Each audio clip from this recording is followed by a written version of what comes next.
And if anybody wants to pop on, they can let me know. So we're streaming now. Um, Let me see if I can find a link. I don't know how to link the side chat, but I can at least try and see if I can pull that up on here. So I thought we would just hang out here today and just have a little chat and see what's going on. It'd be pretty fun to kind of talk about. I don't know. I went and saw Ready Player One, which was really, really, really kind of cool. I really enjoyed it. It had a lot of nostalgia to it, a whole lot of nostalgia. Um, and I was sitting there going, oh my gosh, it's the Iron Giant. Oh my gosh, they have a Gundam over here. Oh my gosh, they have this over here. I was just giddy, giddy, giddy the entire time. They actually had the DeLorean from Back to the that. Future. Yes, that is the word I'm looking for. Well, when it comes to cars, at least I know what I'm talking about. Yes. Let me. So, what Hmm. what was the movie about? Because I'm stuck in the woods, so I have no clue what movies are out now. Okay. So Help me out. okay. The movie is essentially it's about kind of almost a strange dystopian type of society where we have people who have well, I mean, they've just pretty much given up on the world. And what we're doing now, oh, this popped over here. Let me move this window over here. Otherwise, we'll be watching the entire restream chat. Let me send you guys a link.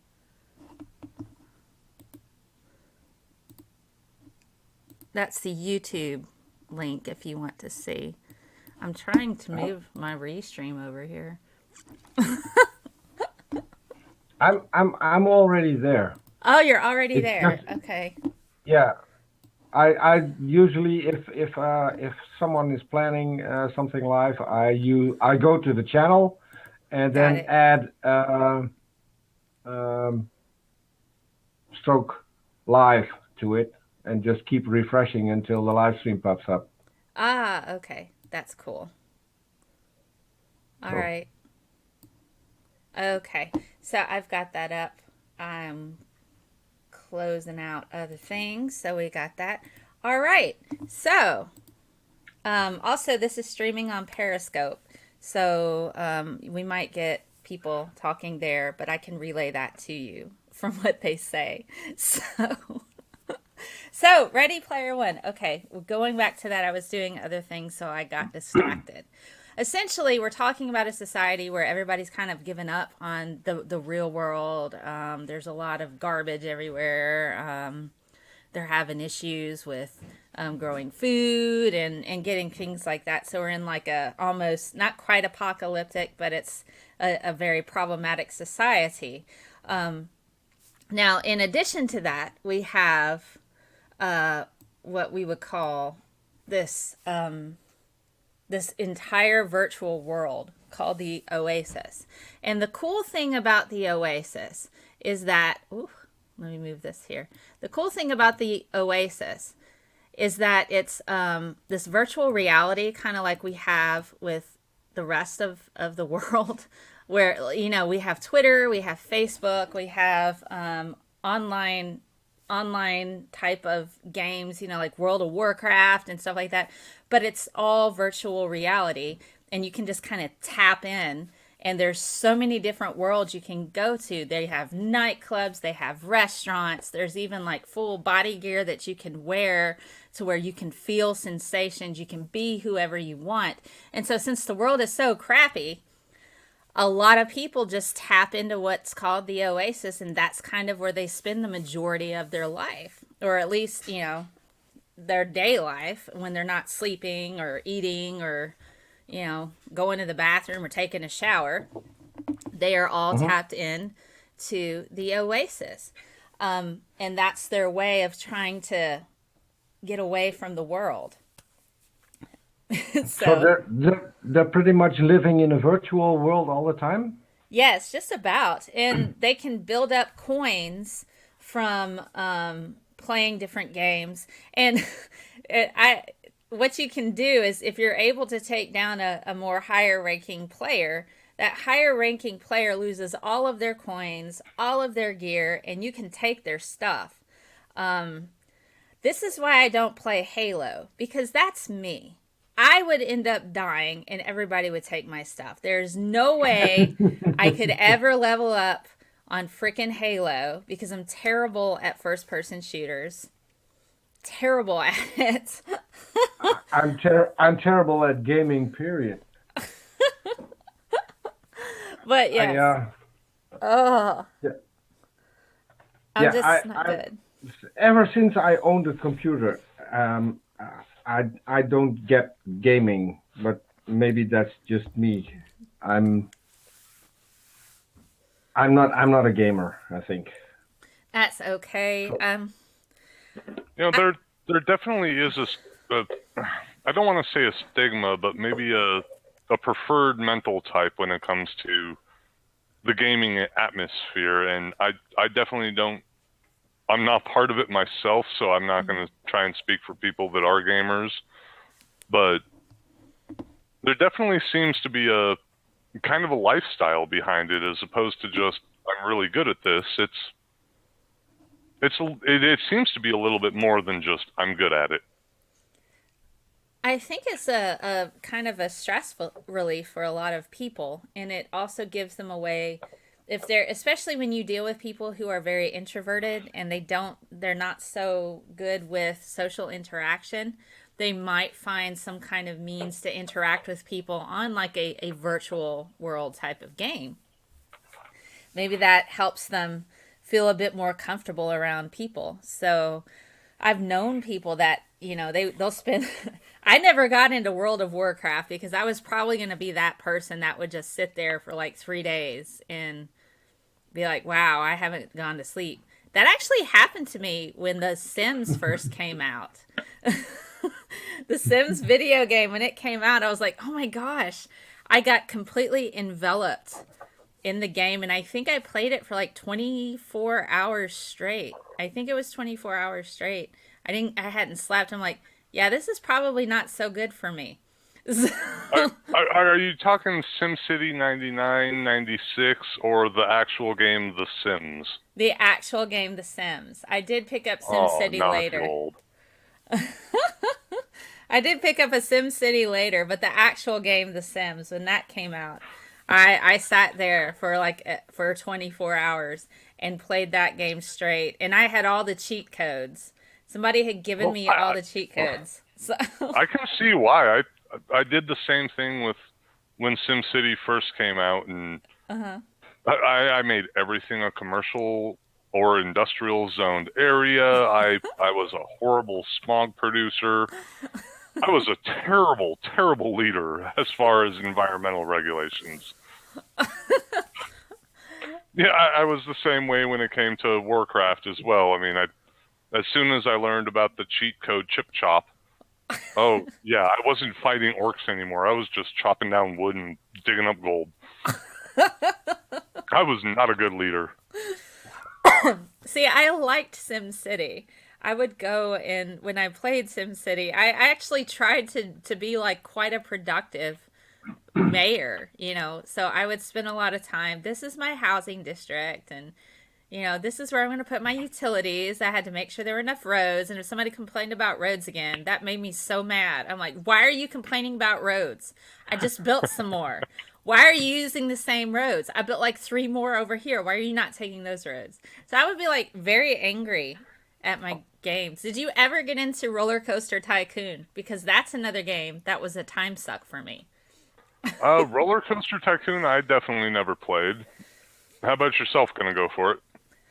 the only game I ever played was a game called Syndicate, um, which was kind of a war game. I think you could have up to 4 players at the same time, and you were sent on missions.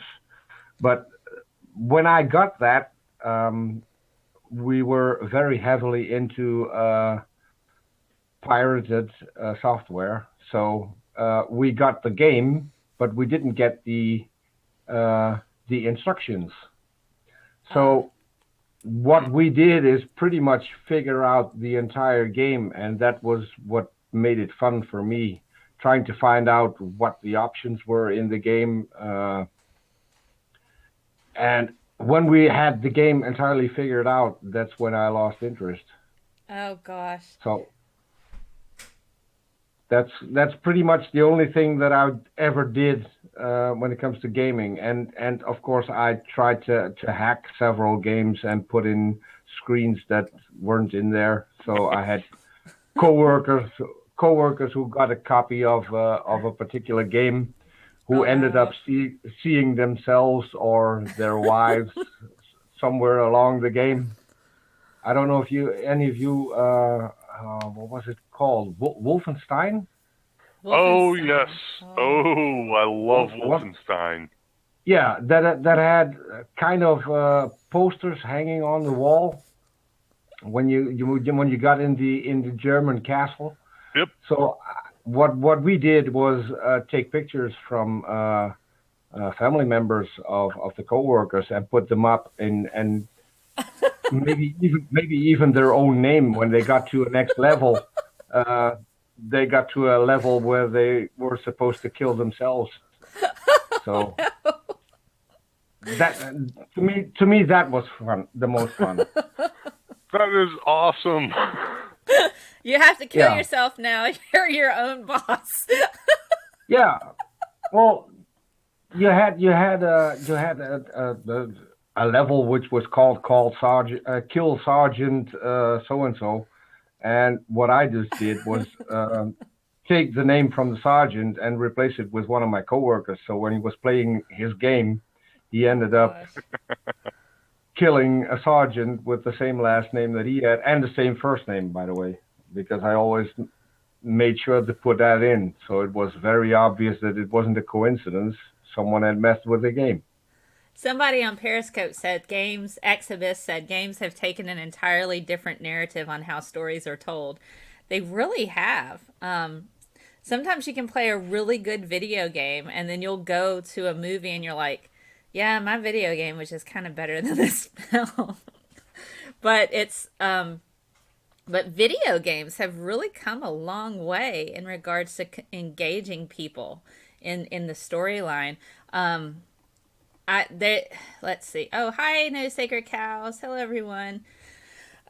So one game that I couldn't play because it just I'm the kind of person I get absolutely absorbed in a game and my heart will be racing and I'll just be like, "Oh my gosh, I just, so like if I'm playing a fighter game, I cannot sit down and play a fighter game. I just can't. I have to stand up because I'm very active. There is no sitting down when I play a fighter game. It's just impossible. The only time I can sit down and play a game is if it's like a multi-platform game or if I'm drumming on like Guitar Hero or Rock Band or something like that because I'm pretty much the only drummer I know in all of my circles of friends. If they're playing Rock Band, Mel, you're on drums, right? I'm like, yes, I guess so. Can I sing too? Because I sing and drum at the same time. So, but it's just I get so absorbed. So certain games I cannot play because it absorbs me. And Silent Hill is one of them. Have either one of you played Silent Hill before? That game is just it's too scary for me. I have not played Silent Hill personally, but uh, with the whole storyline behind what it is that Silent Hill is enough to mess me up in the head that I don't need to play the game. It's it's just I tried to play the first one. The film just absolutely messed with me. I was just like why did I see this movie? And so but the video game you're most oh god a big old chunk of the time. I was gonna say much of the time or most of the time and I couldn't figure out which sounded better in my head, so I'm just like a whole lot of the time you're walking around in the dark And the only way you know that something is coming to get you because of frickin' static on a radio. And the louder the static gets, the closer you know this flying demon thing is going to come and try to eat you. It's just, and you hear the sound, and it's just like, and I have surround sound. So it's not just in forward, it's freaking everywhere, because since I used to DJ, I was like, I want to rig my house for surround sound. So I'll be playing this game and you just hear this, and you're just like, I can't go with this. I need to lay down. I can't deal with this. So Silent Hill is one of those things. I could watch other people play it, but only in portions. Resident Evil, I could not play myself because there was a lot of jump out and scare you moments.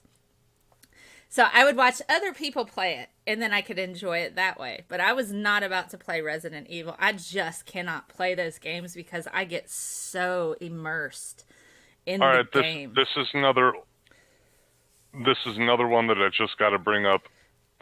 NES, SNES. What level of where are we talking about this game? What? Silent Hill? This is on the PlayStation, I believe. Are you there? Yes, I'm still there. I'm just trying to. Yeah. I'm trying to gather a timeline in my head real quick. So yeah. So this was PlayStation. I think it was the PS2 or the PS3. Yeah, it was probably the PS2. Okay. That I had. Yeah. God, I'm still thinking about NES and Atari.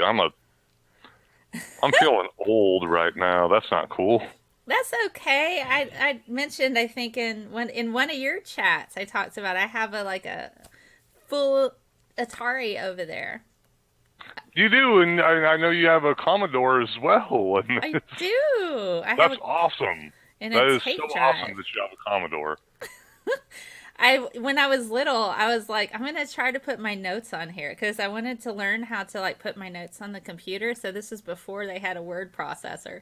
So I'd sit there, I'd go 10 print and then the first line, 20 print and then the second line, 30 print and then the third line.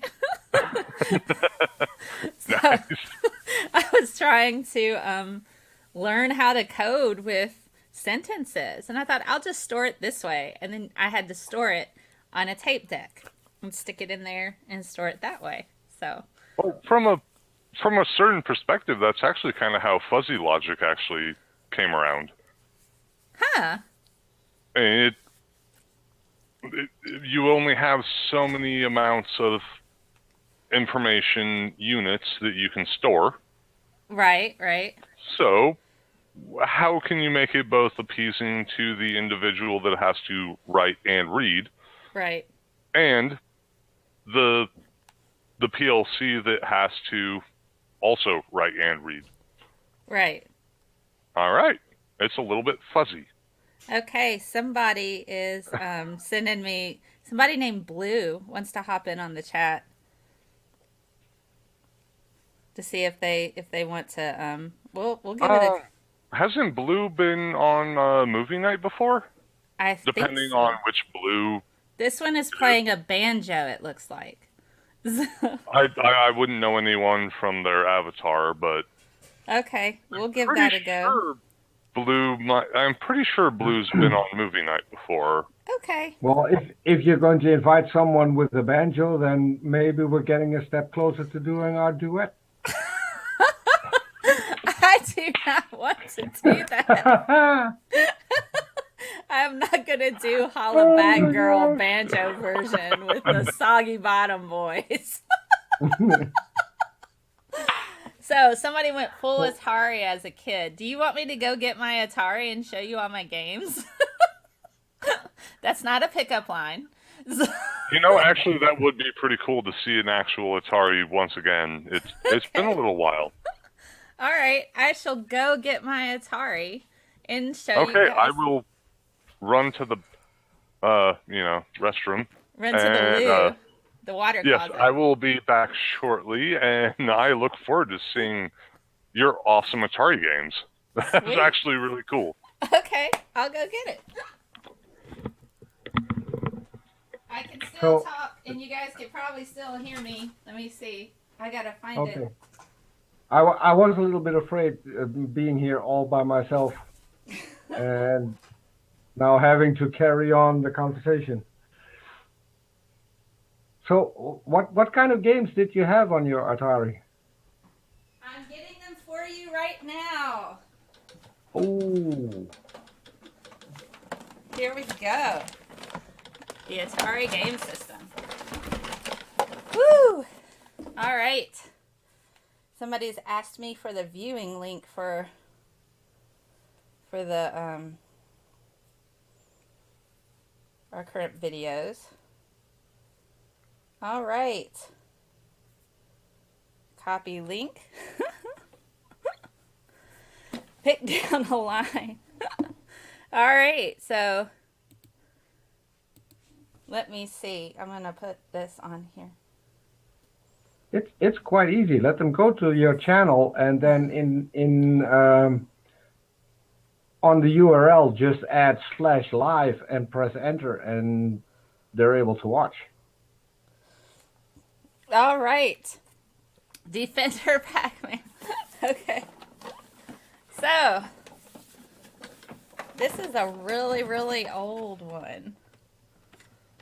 I'll wait till Andy gets back. One thing, there are tricks to this. There actually are legitimate tricks to this. This is the piece that I've got to get fixed somehow. I did have it fixed for a little bit. That adapter might help. Yeah, this is the actual. Check out that love right there, man. It's so dirty. It's like got dust on it. And it's in the original case. Here's like the original case and everything. Check that out. RF modulator. That's exactly what this was. This is an RF modulator. Right there. So where you could switch between the TV and the computer. Oh, I remember that. I had that as well. And it was made in Taiwan. There you go. See, now I do have a Commodore 64. I haven't tried to hook it up to my TV in a while, but somebody has gone and put this piece on here. 75 to 300 ohms. I'm trying to see this piece. It used to go, that's for the paddles. Where did this piece go? There's a cable. There's a cable that was supposed to go. Where was it? I think it was out the back. Not the power. Well, maybe it was the power. It has been forever since I've played any of these. And I still have the owner's manual. Check it out. Check out how old that is. So I still have the owner's manual. Original paddles, man. Well, if you put that on eBay, it could be worth a pretty penny, I think. I don't know that it would be. It is officially in museums, and they had this going the rounds on. I think they have one of these at the Smithsonian. I don't know about the U.S., but I know here in Holland there are collectors that would pay good money for a Commodore completely in with everything that came with it. Oh my goodness! Because that's rare these days. I guess so. You can buy like ones that plug and play right into your TV that play the old games. But I've got like really, really, really, really, really old games. I don't know if Andy's back or not. So I know he wanted to see, so I don't want to go too much. I've got 2, 4, 6, 8, 10, 12, 14, 16, 18, 20, 22, 24, 26, 28. I have 29 games in here. Wow. Yes. I love this so much. I love this so much. I have a lot of vintage stuff like this. But I had this when I was little. So this has been with me ever since I was little. See, I that's cool. I think so too. I wish I had saved up a little bit more. I do have a very old laptop. I think it's 386. So Oh, you can that's also get software. Freighter Chaos is saying you can also get software that will let you play those old games on a modern PC, but sometimes it can be hard to get the game off the disk or cartridge and onto your hard drive. That's true. Freighter. okay. All right. See, eBay says between $250 and $700. But So I'd have to clean it, and I wouldn't feel right. It's just I have like the original Pac-Man and stuff. Like I don't know if I could part with this. Freighter, you got the link for Google Hangouts. Why don't you hop on with us and talk about it? Talk about it. You can. I sent you the link on the SciStrike forum. You can go check that out. Let's see. I want to wait. Oh, hey, Jackson. Jackson just joined. We're talking about Atari, Jackson. Hello. hey, Wow. Jackson. Very nice mic you got there. Oh, it's just my normal mic. Just your normal mic. It's not your special Saturday night mic. No. I only have no, it's off. I only have this one mic.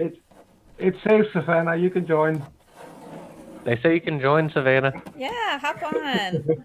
No camera. You plus one my comment, Freighter. You should be. That was the link to it. So just hop on. I'm cleaning it out. I feel like it's dirty. So, and Blue is on here. Hello, Blue. Have you been on like one of the other folks here? Introduce yourself and tell us about yourself, Blue. We got Jackson. We got Peter. We got Andy. Andy will be back in a minute. What's up, Blue? Hello, Jackson, Peter, and Andy. Glad to make your acquaintance. Hello. I'm one of the old school YouTube atheists. Glad to be here. Hi there. Nice to meet you. Thank you. Thank you. What are y'all talking about tonight? We're currently talking about this really old Atari. Oh, there's the cord. Hold on. Wait, where did this come from? 2600. This one is the Atari Game Center, I believe, came from Sears in Roebuck. So, there you go. So, let's see. Where is this cord? Okay, hold on. All right, so this clearly is one of the AV cables. So this is clearly one of the AV cables. And so I'm like, all right, so this clearly goes to, I don't remember. I need to look at the manual because I still have it. So this was the model 4975005 Sears from Telegames. So that's what this one is. They do have part numbers on how to order replacement parts.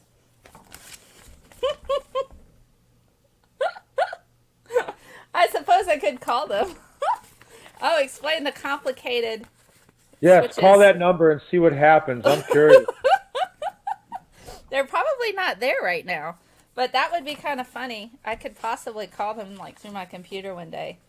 They have actually inside the manual. They have symptoms, troubleshooting checklist. All right, so I'm going to go through this really awesome troubleshooting checklist. The symptom is no playfield image on the TV screen or a whitish gray screen. Okay. Switch box set at TV and change to game. So it's like, do you have it set on TV and is it changed to game? The AC power supply is not plugged in into the wall socket. That could be a problem. The game cable is not properly plugged into the switch box. Somebody said, explain these complicated switches. So I'm going to do that here. I feel like it's NASA or something. Let me just flip all these switches here. And then the game cartridge inserted into the cartridge slot while the power switch is on. Switch the power off, then on again. Have you tried turning it off and on again? So apparently that's the thing that's happened. And then there may be interference on channel 3. Move to channel 2 or 3 and on the switch at the back of the console. Okay, so let's look at the stuff on here. All right, so on the very, very top, we have these little switches. All right, so we got these little switches going on here. All the way. And then the center is where the cartridge would go. And then over here we got these other switches. Now on the top, you've got where you'd plug in your different controllers, but there are also switches here as well. So I'll read to you what these switches say. So you have game select. So if it was like 1 player or 2 players, you could like push this little switch right here down. You'd be like, I want 1 player or 2 players, and it would change it on the screen. Okay. It is. This is a filthy, filthy console. It's got a lot of dander and dust. You are absolutely right. Then you could reset the game. Because you got to remember, these particular games had no official ending. They just got exponentially harder the longer you played them. So I will give you an example here in a second. Then you had your power switch off and on. You know, have you tried turning it off and on again? That's literally what you would do. Then you could do, you know, if you had a TV type, if your TV was black and white, you had that option. You switch it over to black and white instead of color, you know, because I guess that mattered. Then we have, this was fun. Now this was if you were a real jerk. Okay, so it says difficulty. You can change it from A is expert and B is novice. I don't know if you can see that. I don't know if you can see that there, right there. So if you had another player with you, you would plug in their controller and then you could switch it to expert on their controller and have it on novice on yours and beat them every time. I did that with my dad for probably like a year and he didn't know. He had no idea. He was like, "You're so good at this." I'm like, I know. I'm like a little, you know, like a little 4 or 5 year old who learned out really quick that I could like switch this over. And my dad's like, "Gosh, how are you beating me?" I'm just like, I don't know. So I would do that. And it just, so you had that option. You could like make it really, really hard for the person that you're playing against. You know, if you were a jerk, you could do that. But, you know, I was a jerk when I was really little. So, but, you know, I just say I was a kid. And that's what you do to beat the adults. You make it harder for them. And then they had a switch here. We could switch it to channel 2 or channel 3. So you had 2 options of actual channels. You know, so... Yeah, I don't know how that would work on an HD TV right now. Can you imagine? I have thought about rigging this to run on an HD TV to see if I can play old school Frogger. Hello, Bo. As long as you have an antenna input, it should work. You would think so. It might. I'm not entirely certain. And I know that the people at home, I mean, the people in the Hangout, you can't see me unless you're looking at the YouTube live stream. So I apologize for that. But this way we're able to stream also to Periscope. So the games that I have, I don't know if Andy is back or not. Andy, I hope you're back. But the games that I have 29 games in here. All right, 29 games. Let's go through these. And we already talked about the really cool RF modulator that I'm going to have to rig somehow to get it. And by the way, 29 games back then was extreme luxury. Yes, it was. Yes, it was. But some of these are knockoffs. Okay, so some people will be like, "You had Space Invaders?" No, I had Star Raiders. I did not have Space Invaders. I had Star Raiders, which is like the knockoff of Space Invaders. So that was one. Let's see. Asteroids. I do have the official Asteroids, so that's pretty cool. Now, if you're not familiar, and this is where I talk about how it gets exponentially harder. Good examples of this are frickin' Donkey Kong. All right, Donkey Kong and Frogger. Donkey Kong and Frogger. Here, that one's upside down. They get crazy, crazy hard the longer you play them because there was no official ending to a game. So as soon as you got through a level, the next level would just get harder. And then the next level. So at some point, when you're playing Donkey Kong, and this is where the original Mario character came from. So when you're going through Donkey Kong, he's throwing like fireballs at you and barrels at you almost like every other second to where it's just impossible to beat at a certain level because you just cannot jump over everything. You just can't. It's impossible. In Frogger, it's the same way. There's cars coming. At some point, the roads are so full, you can't get your frog through the freaking roads. So it's just like, whatever. And E.T. Do you guys know the story of E.T.? Who here knows the story of the Atari game E.T.? Because I have it. Come on. One of y'all certainly knows this. I don't have a clue. What I do remember was a game that was pretty popular here in Holland with Commander Keen. Does that ring a bell? I don't know about Commander Keen. I'm not certain about that. It was a game very, very similar to Donkey Kong, I think. Ah. Hello, everyone. Gosh. But I fear this is probably well out of Jackson's territory. But E.T., this game right here, this game ticked off so many people. This game is horrible. This game is absolute crap. And the reason why this game is absolute crap is because you think you remember the initial music for E.T. It might still haunt you. Somebody knows the E.T. story.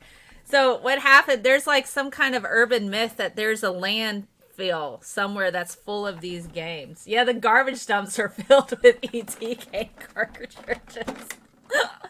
What's horrible about this game is it's so hard to beat. You have to avoid all of the FBI agents. You have to help E.T. get all of the pieces for his device to phone home. And when he finally phones home, you're like, yay! I mean, you have to avoid so many FBI agents. It's just almost impossible to beat. And when you finally beat it, the ship comes and you're like, hey, E.T. is home. Like 3 seconds later, they bring him back and drop him off again. You're like, what the heck is this? You're like, oh my God! I spent all this time trying to... And there are no save points. So in order to get E.T. home, you literally have to play the game from beginning to end in one setting and then send it. Oh, it wasn't an urban legend. Apparently somebody did actually throw... There is a landfill of E.T. games. It was so bad and so poorly. Atari dumped them into the dump. There's like a dump of nothing but E.T. game. Oh, and I have one right here. So Jackson, hop on in here, buddy. Tell me about any video games you play. You play any video games? We were talking about it earlier.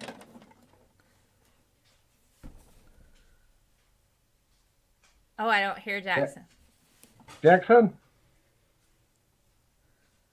I don't hear him. He switched off mute. Now he dropped off completely. We also lost Blue. I don't know what happened to Blue. I don't either.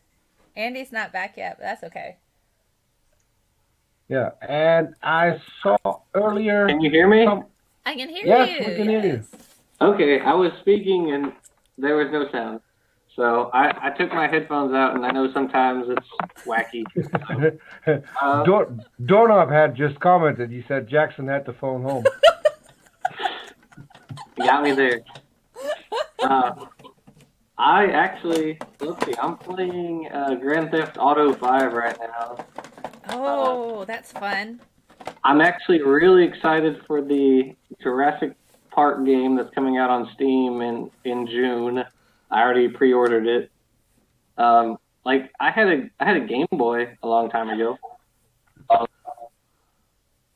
Hello. Yeah.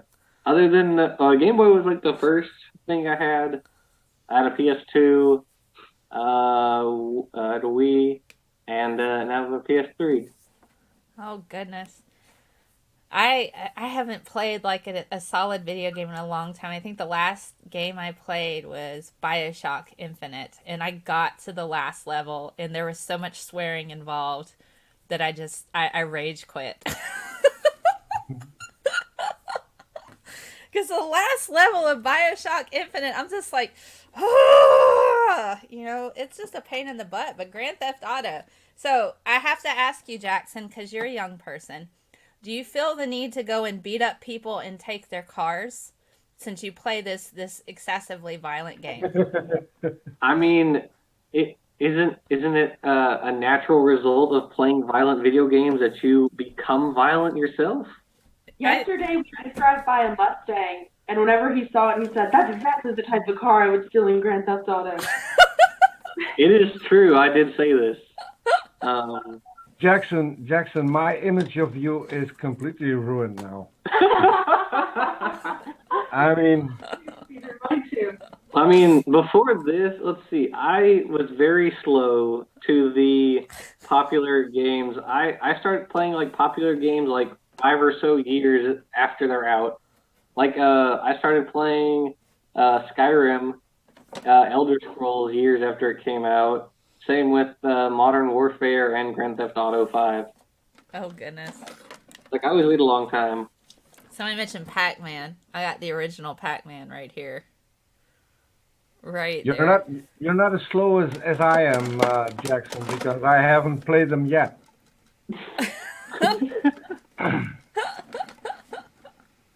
Oh my goodness. See, I think before that, the last game I played was the Tomb Raider survival one, kind of like what the film is based on.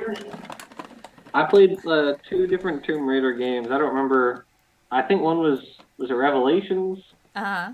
Maybe. It was the one where she was in Egypt. Okay. For like the entirety of the game. I enjoyed that one, although Tomb Raider is hard. That's a hard game. It is. Like the item you're looking for will be like a tiny object in this huge expansive area, and you can't move on without it. Yeah. And so you have to like feel your way across like every wall, every area to find it. It was ridiculous. Made me angry sometimes. See? Tomb Raider the shooter. Which one? I'm not Tomb Raider. It's a shooter game. It's an arcade game, like it's a boardwalk. Oh, okay. Shooter. I don't know. It's really good. And if you have like $100 in tokens, you might be able to finish the game. That's a lot. I've done it before with my mom. It's great. Yeah. Oh my goodness. That's funny. I really should go back to playing some video games. I really enjoyed it. I'm really good at the fighter games, and I played Fable for a while, Assassin's Creed. Played that. I got into God of War. God of War was fun. Just go through just decimating things, and and I played Prince of Persia. That was a fun game. I really didn't think Prince of Persia would be so fun, but it was. Get to reverse time a little bit, and you get a redo. I'm really into Civilization Builders and Conversion. Yeah. The boring long-term game. My dad got into Assassin's Creed. It looks interesting, but I've never played it. I don't know. I've got it's like Skyrim is like the largest game that I have. I think it's a big one. I did try to play like online Pirates for a while because I totally got into Pirates of the Caribbean for a little bit. I have like a huge thing over there. I remember that game. Yeah. There's an app for that game now. Is there? And the thing I is, thought so.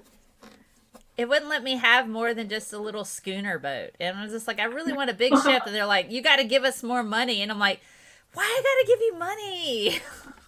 Well, if I remember correctly, it cost a lot to play that game. It did. You know, I'm like, I don't want to have to give Disney more freaking money, man. Yeah, it's not like they need it. They just bought, another corporation. So why do they need all this money? What corporation did they buy? They bought part of Fox. They've got rights to the X-Men now. Yeah, wow. Gosh. Not Deadpool, though. Okay, so I have a couple games here that I don't know what they do. I have no idea. So if anybody wants to do a little research, here's something called VidTech, and it's called Sneak and Peek. And it looks like some dude is sneaking up on another dude who's standing in the corner. So let me just show you if you're able to see this on the YouTube channel. It looks like some little 8-bit dude is walking in front of a sofa, and there's another dude hiding in the corner, but he's not really. It looks like he's just standing in the corner. And this is called Sneak and Peek. And it says for use with Atari Video Computer Systems or Sears Video Arcade, 4 game variations. And I'm like, I don't know what this is, but apparently it's a 2-player game. Some weird random game. Mass Effect 2. I never got into Mass Effect 2. And I hear it's really, really, really good. Sprite graphics. Yeah, probably. Does anybody know about fast food? This game scared my brother. My little brother would scream running out of the room if we played this game. We weren't allowed to play it around him because he got so upset. Because it's a mouth that you're feeding, and you couldn't give it any purple pickles or it would burp. If it burps, you lose.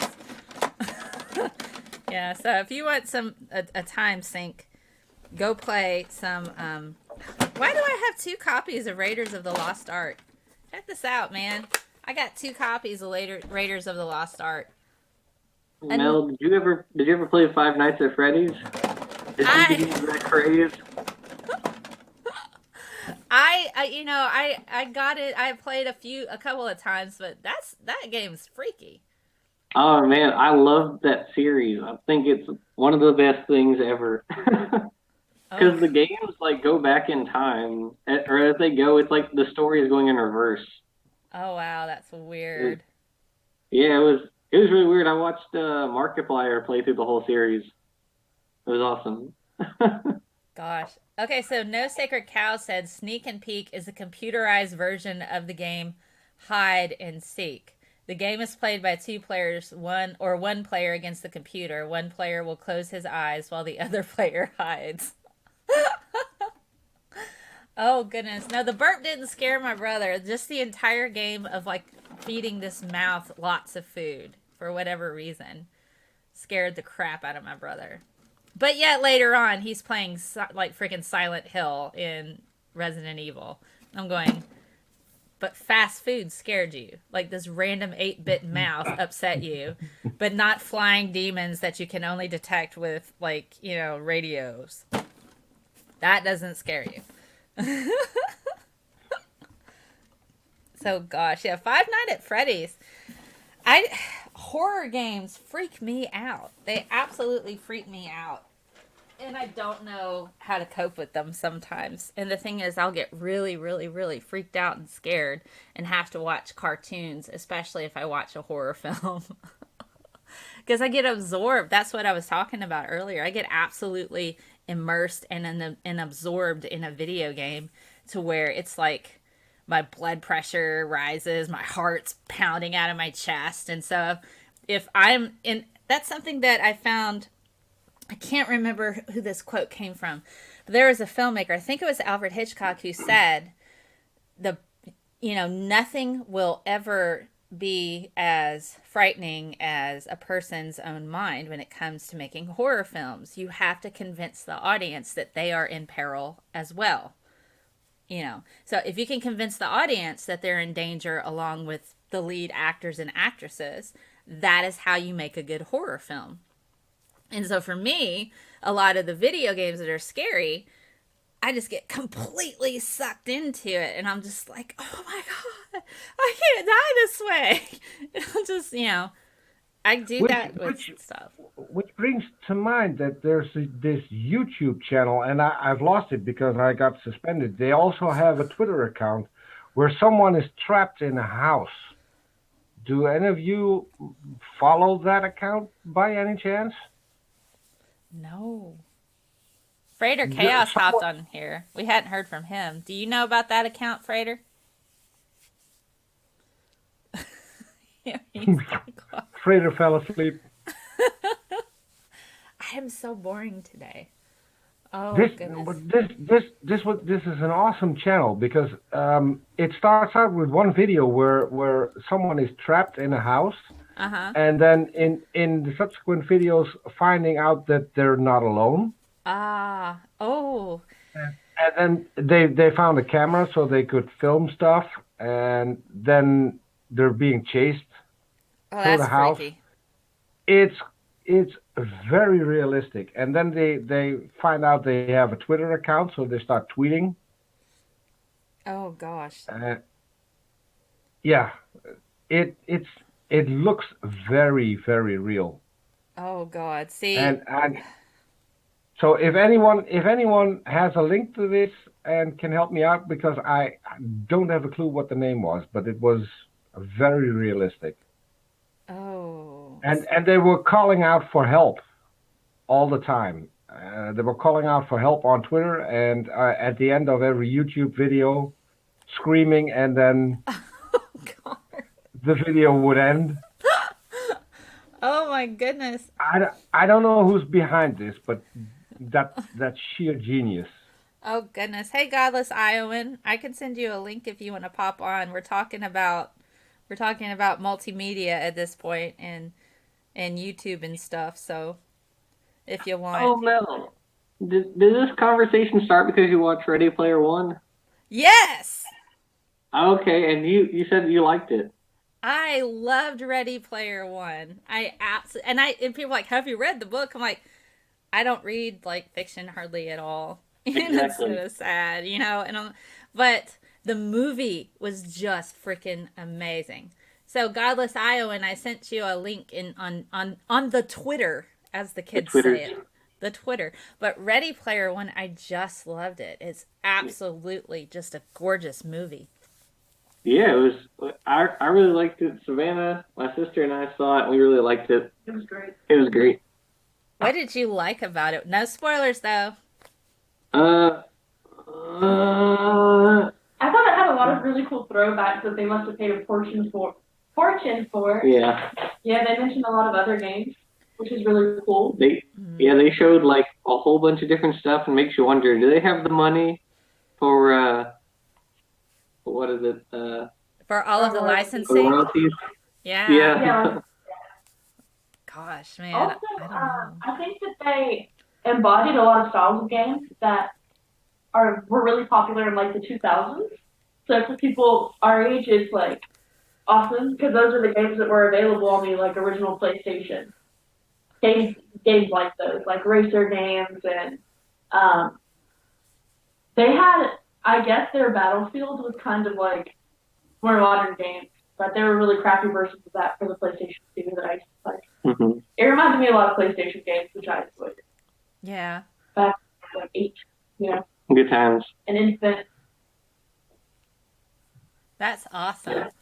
Well, I loved it. because I really liked the characters. I thought they were all pretty fun characters. I think the bad guy was the best. I mean, I forget his name. He's in a lot of stuff. Mr. McFadden. The bad guy?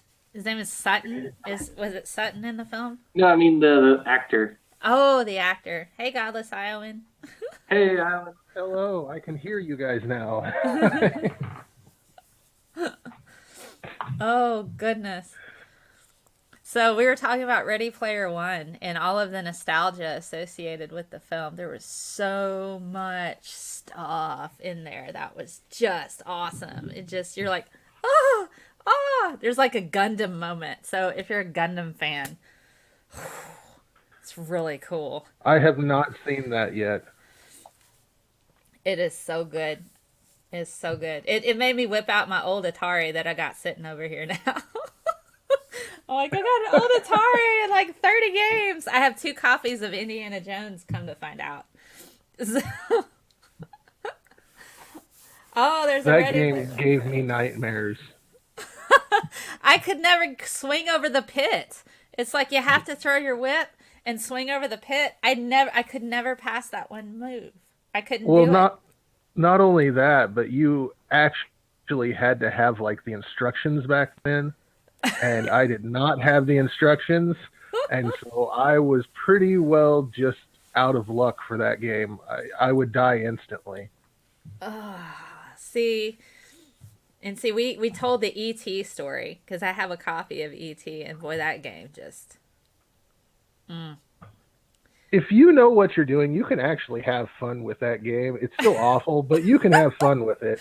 But as soon as you save him and they come and pick him up, they just bring him right back. I know. Like, you were just here like 3 seconds ago. I sent you home. Go back to your home. Oh. E.T. is just that annoying.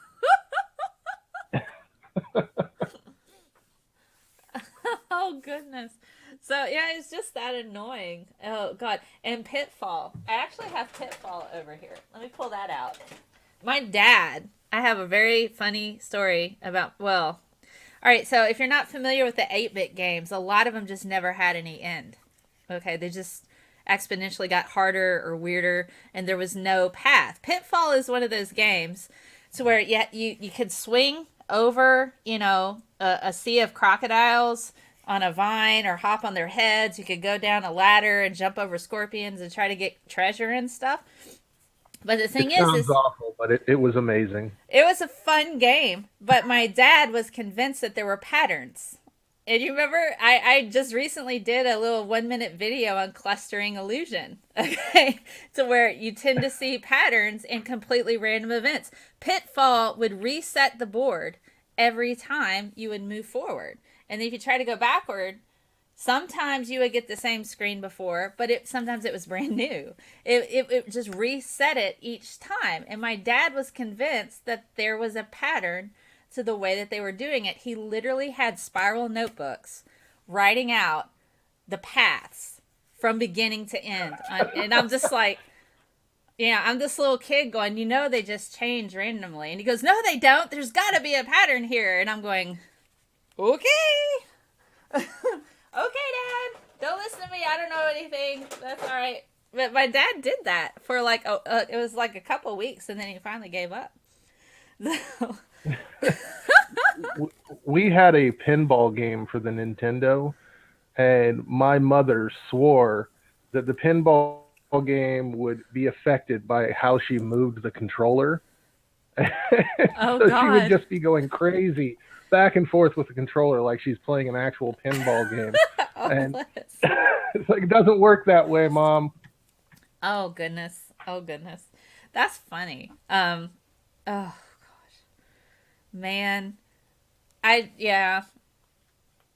It's funny to watch people who had never played video games before enter into the video game age.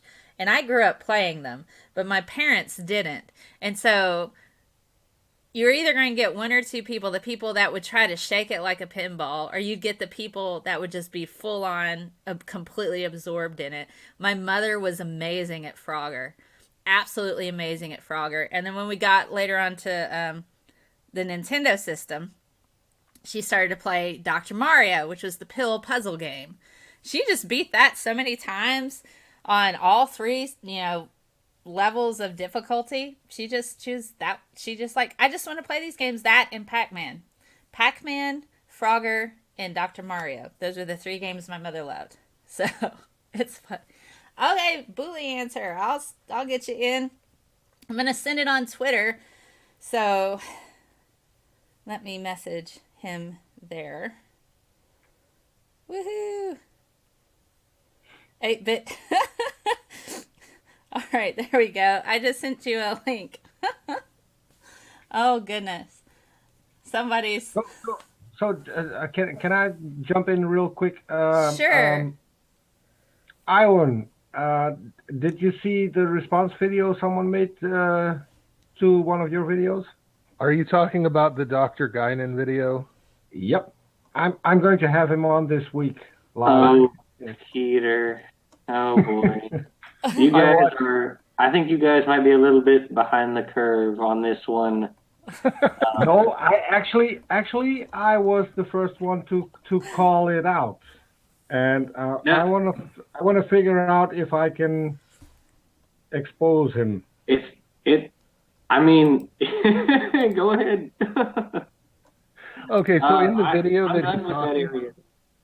in the video he's talking about, Dr. Guinan says he goes to a Pentecostal church, but they don't believe in speaking in tongues or miracles or healing or anything like that, and that I was just totally lying. Or snake handling. Yeah, there's no Pentecostals that do snake handling or anything like that. There are no videos that actually show it either, right? I wanted in because you all were talking about video games, and you come in and you talk about Pentecostals and snake handling. And... Hey, there are some awesome Pentecostal video games, okay? Have you? Oh, yeah, I bet. Especially ones that handle snakes.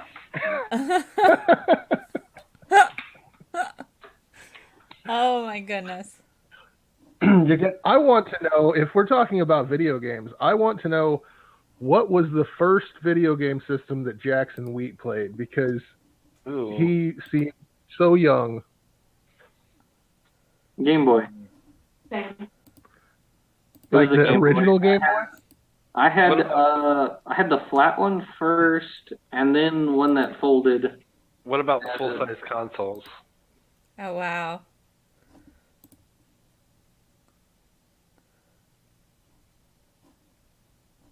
Did I just lose sound? Oh, there you My go. dad didn't let me play Atari until I was probably 14. I had Dr. Mario on it, and also I had a game that was like, was it Sylvester? The cat and Tweety Bird, and you were Sylvester. Oh, yeah. I don't know much about the game, but yeah. Mel, I think you might need to moderate your YouTube channel. Yeah, I just blocked the Hans person who was going on about Trump. I could block him from Restream, so I managed to do that. Cool beans.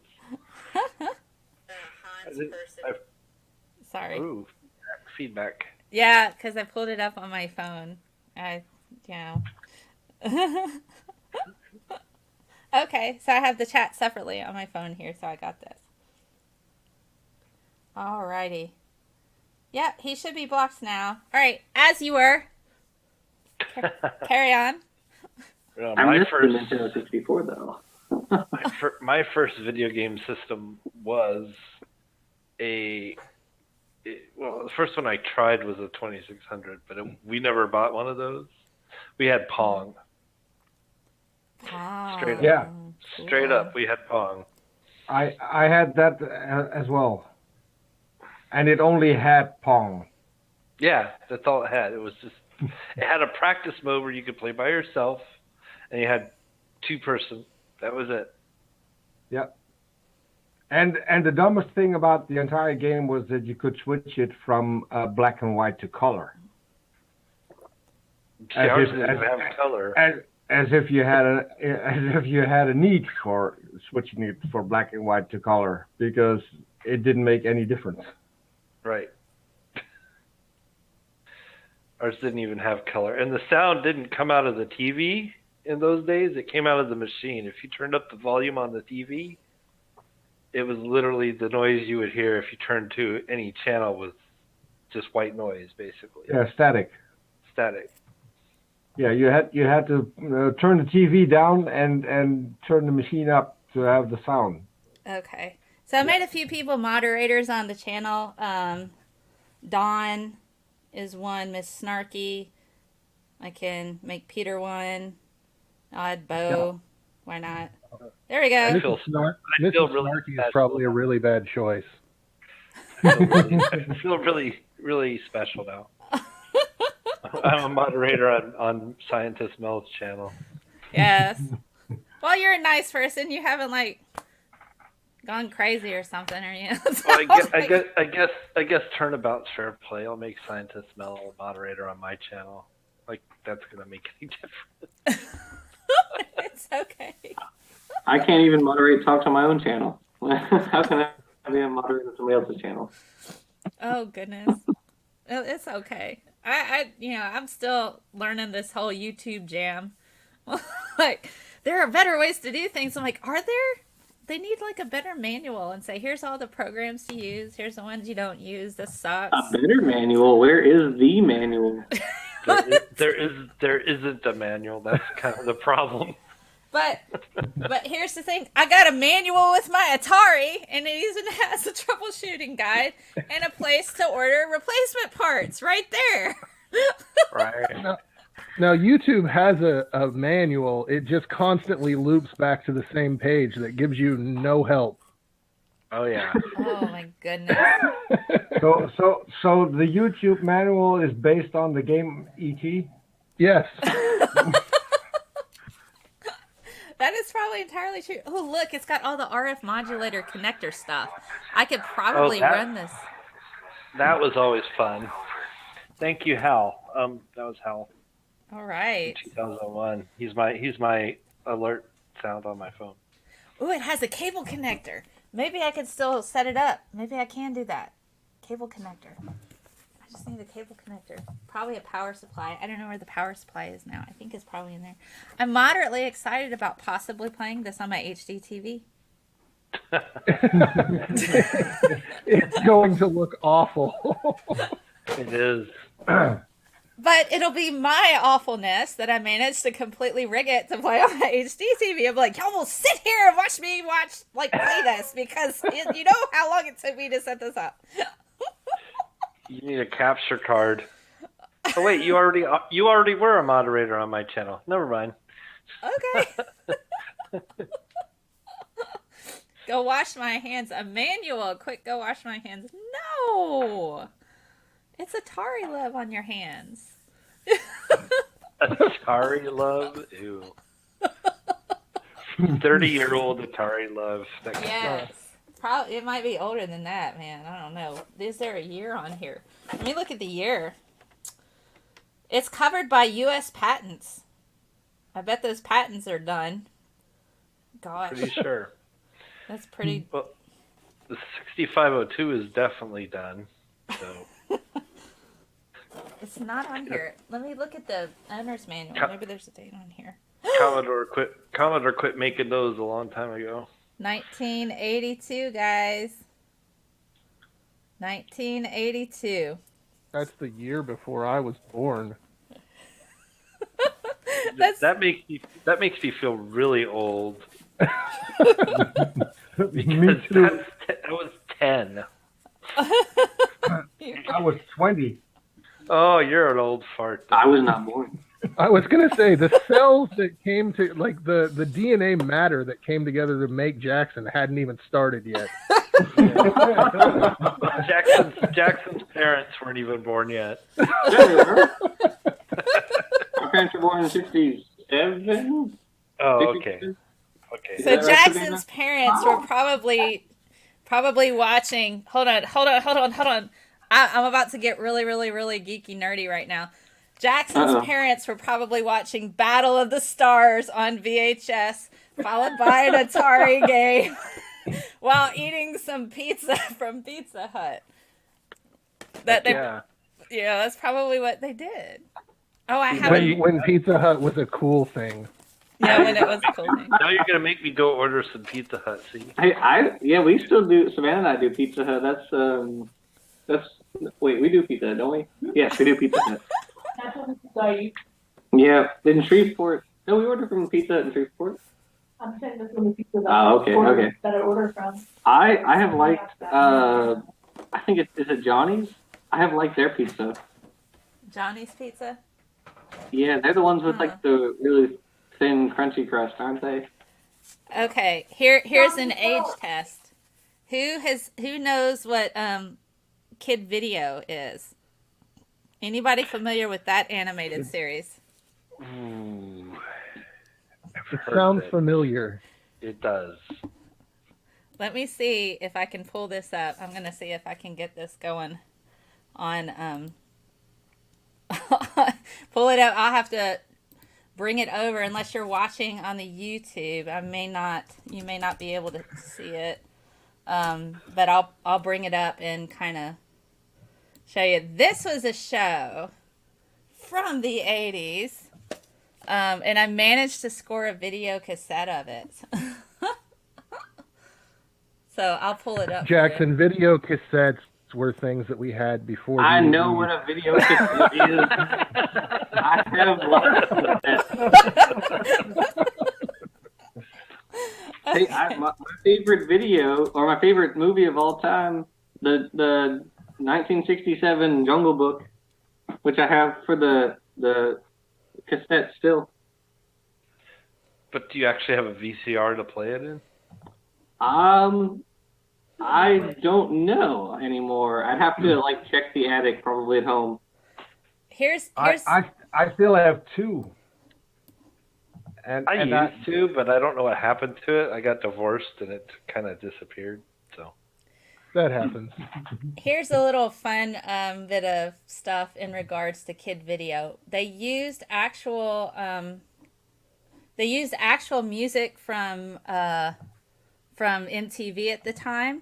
So they can't actually re-release these particular cartoons on DVD or on streaming because of the large amount of license fees they would have to pay for the music that they used in the actual cartoon. I mean, I think they have Duran Duran songs in there. I don't know, maybe they had a Bowie song. Anything that was playing on MTV at the time, they used in the cartoon. So I found the opening theme. So I'm going to bring it over here. And I'm going to make this bigger on the screen so I can stream it on on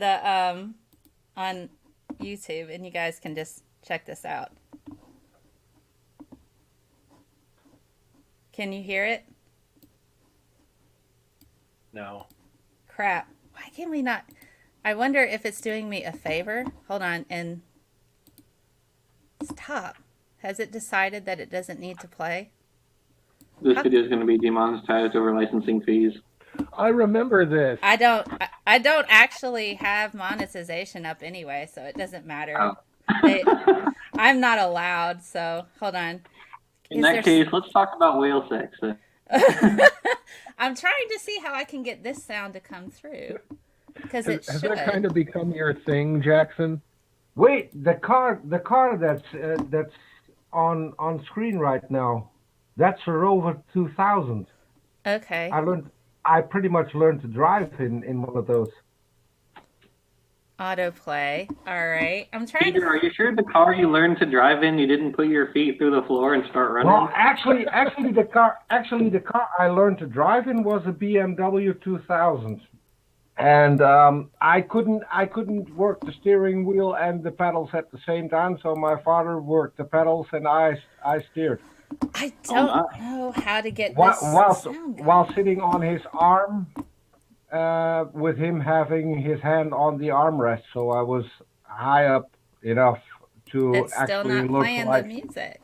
Crap. This makes me nuts. Why is this not playing the music? This is like a personal offense to me. I don't know if Google Hangouts has been like, hey, we're just going to not have your sound. All right, is there like a sound option settings, or we're not gonna? No, that ain't it. That ain't it. Nope. What are you doing? Are you presenting the video? Yeah, I'm trying to, but I'm like. Yeah, in that case, you won't have sound.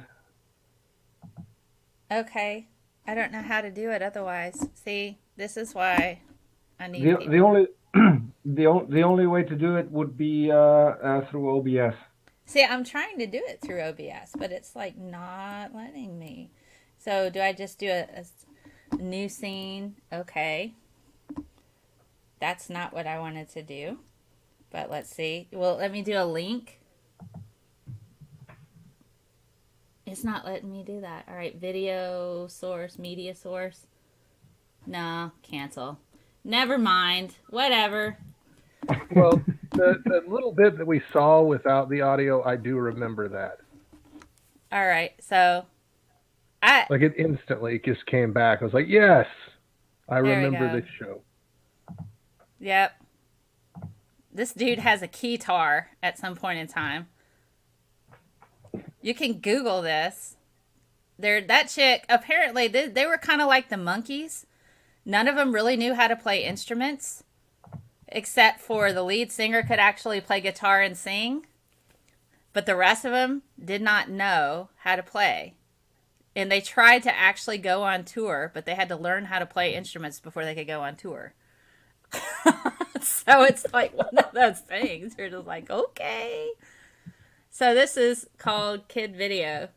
But that's the Master Blaster, and he's decided he wants to steal them and take them to this world called the Flip Side, which, if you're really old, you know that's the B side of a vinyl record.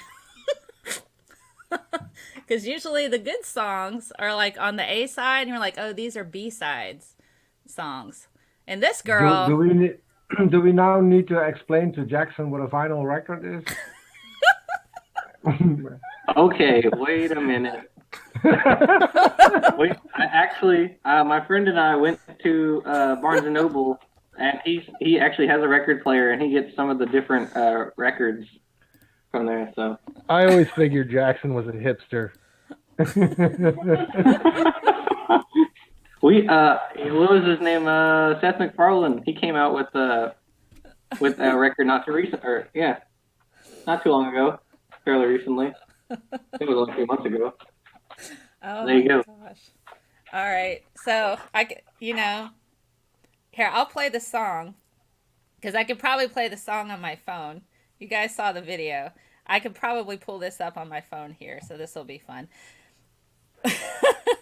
So you can just hear how incredibly 80s this music was. All right. So.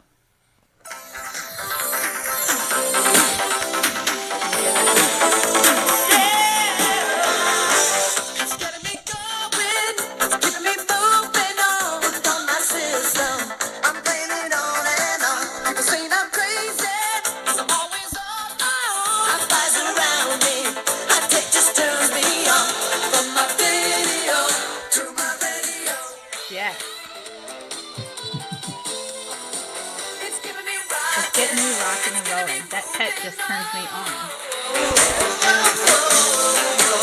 From my video to my radio.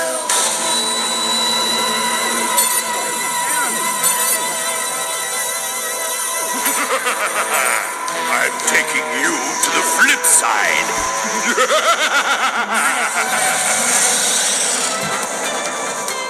Yeah, so that's essentially what that is. And I love Mrs. Snarky's comment. She says, I can hear the hairspray. I didn't even know that was possible. Like I said, and then the 90s happened and good music was created. Hey, wait a minute.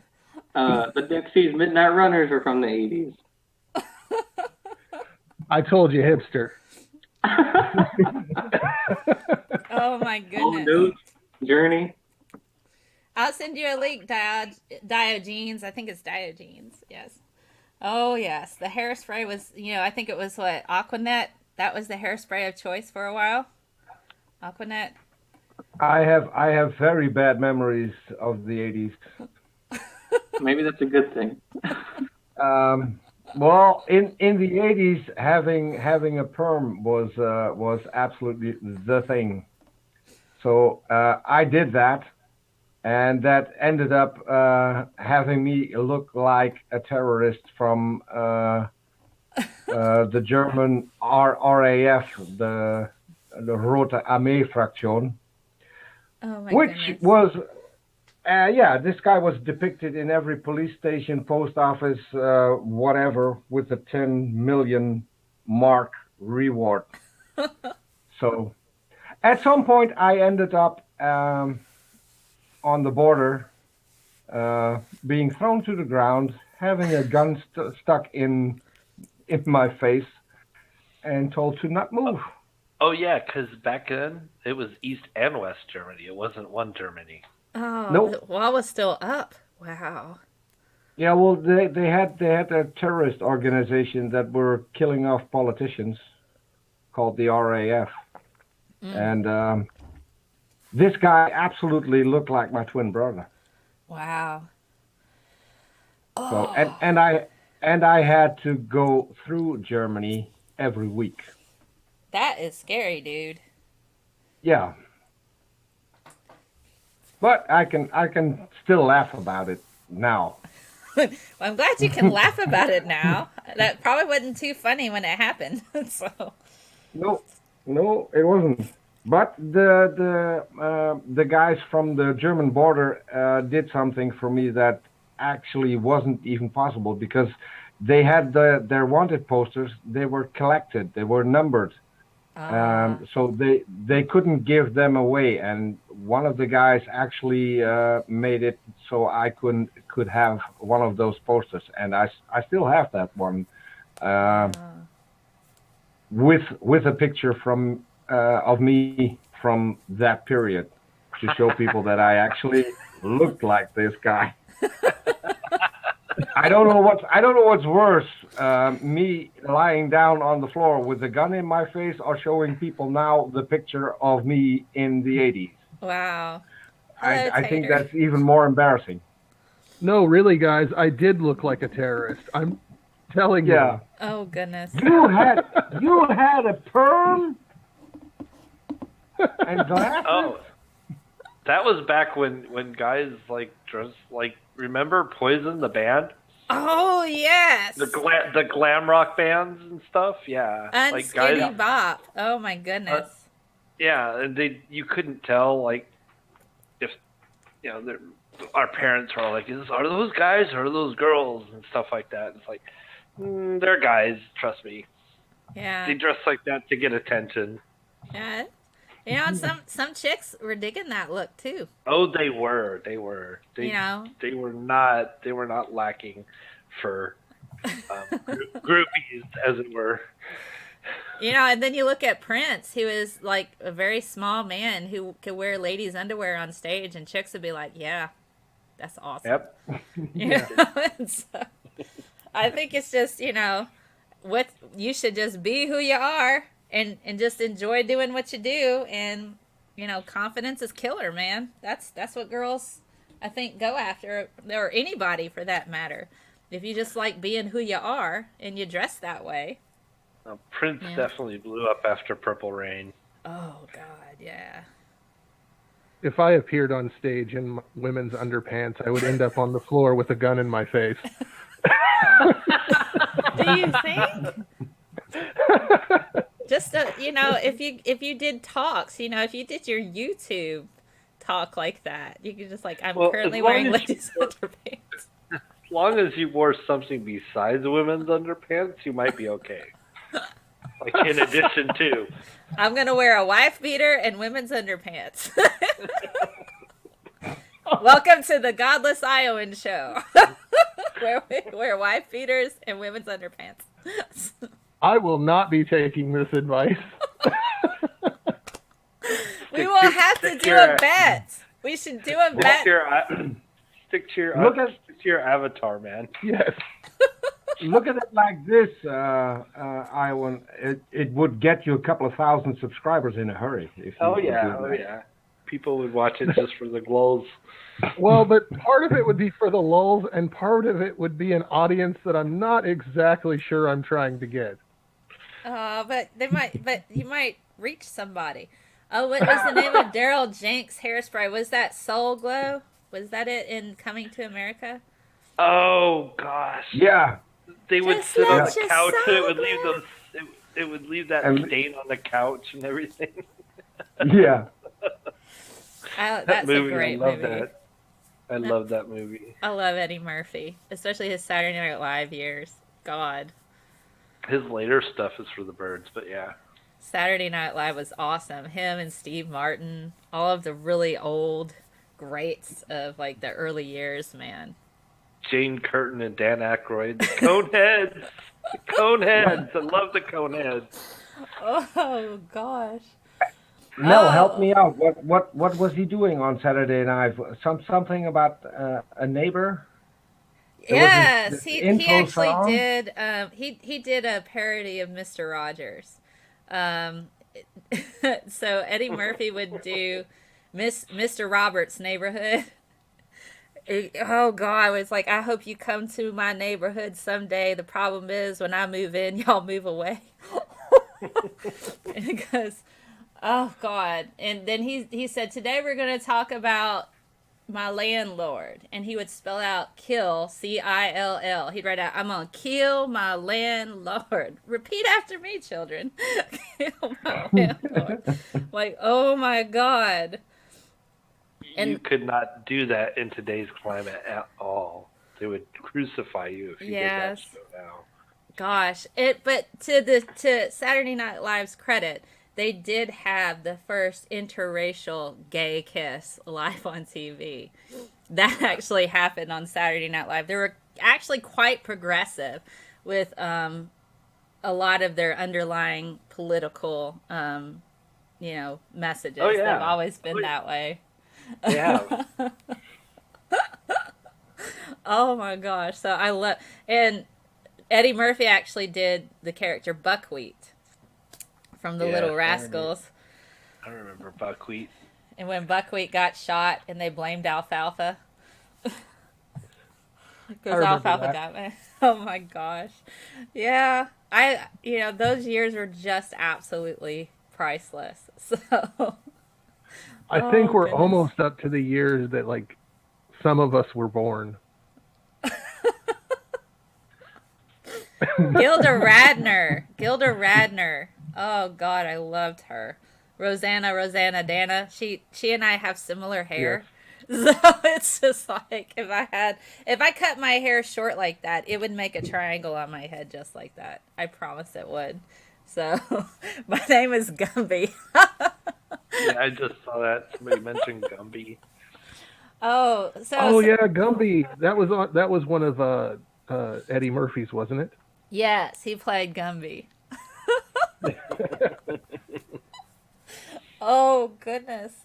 And then was it Julie Louise Dreyfus who would play Marie Osmond? Yes. Marie and Donnie constantly making out, their brother and sister. And then one day she shows up for the Christmas special and she's pregnant. She's like, "It's not Donnie's baby, I promise." It's like, oh my gosh.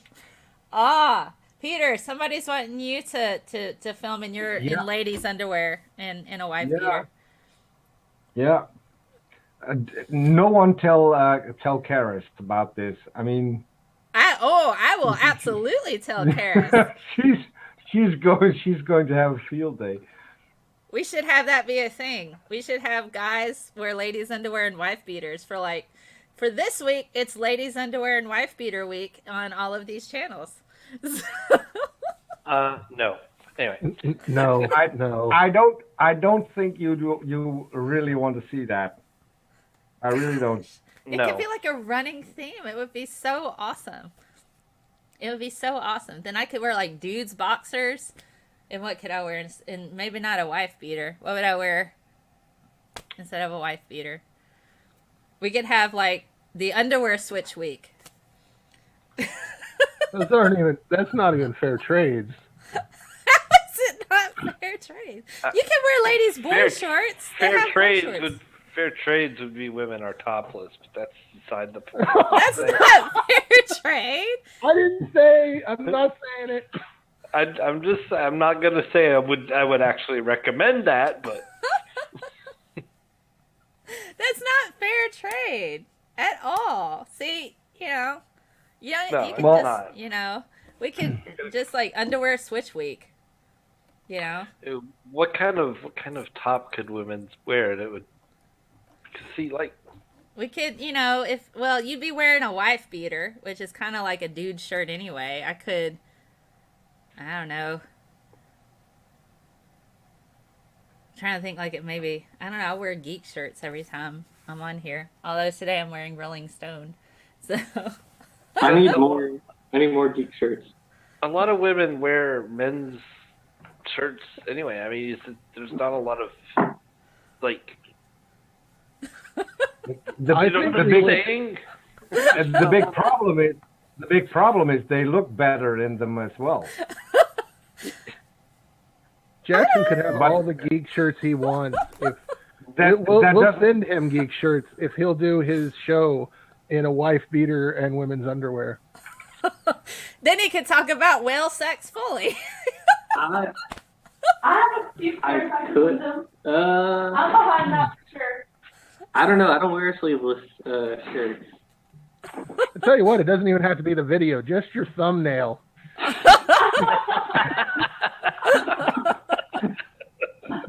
Well, I am working on Jackson's next intro, and I have Photoshop skills. So. Oh no. It needs to be just like a single frame. And he did send me several pictures so we could make a logo for him in the intro that he has right now. So I have a few pictures to choose from.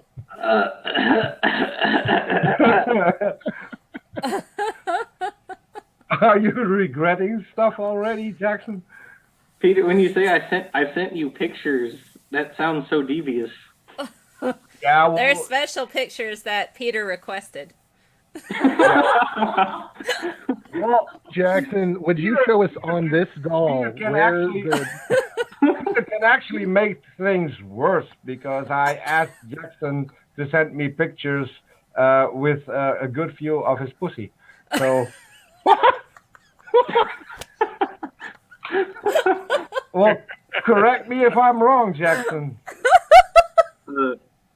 I refuse to comment. Well, Are you pleading the fifth, Jackson? I'm But the kitty old. cat, man. The cat.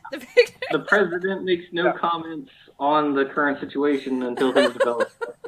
Well, Jackson, my face Jackson, hurts. I need to explain this because this is because I grew up with British comedy. One of the series that we had was "Are You Being Served?" Yeah. And, Oh yes. And there was a woman in there who had a cat who constantly talked about her pussy. So that's where that came from. So not that I'm. Oh goodness, yes. Yeah, and it was talking about how it was cold all night. Just sort of Yeah. And how she couldn't work late because she had to bathe her pussy, stuff like that. Her cat, yes. Yeah. I taught a putty cat. That's exactly right.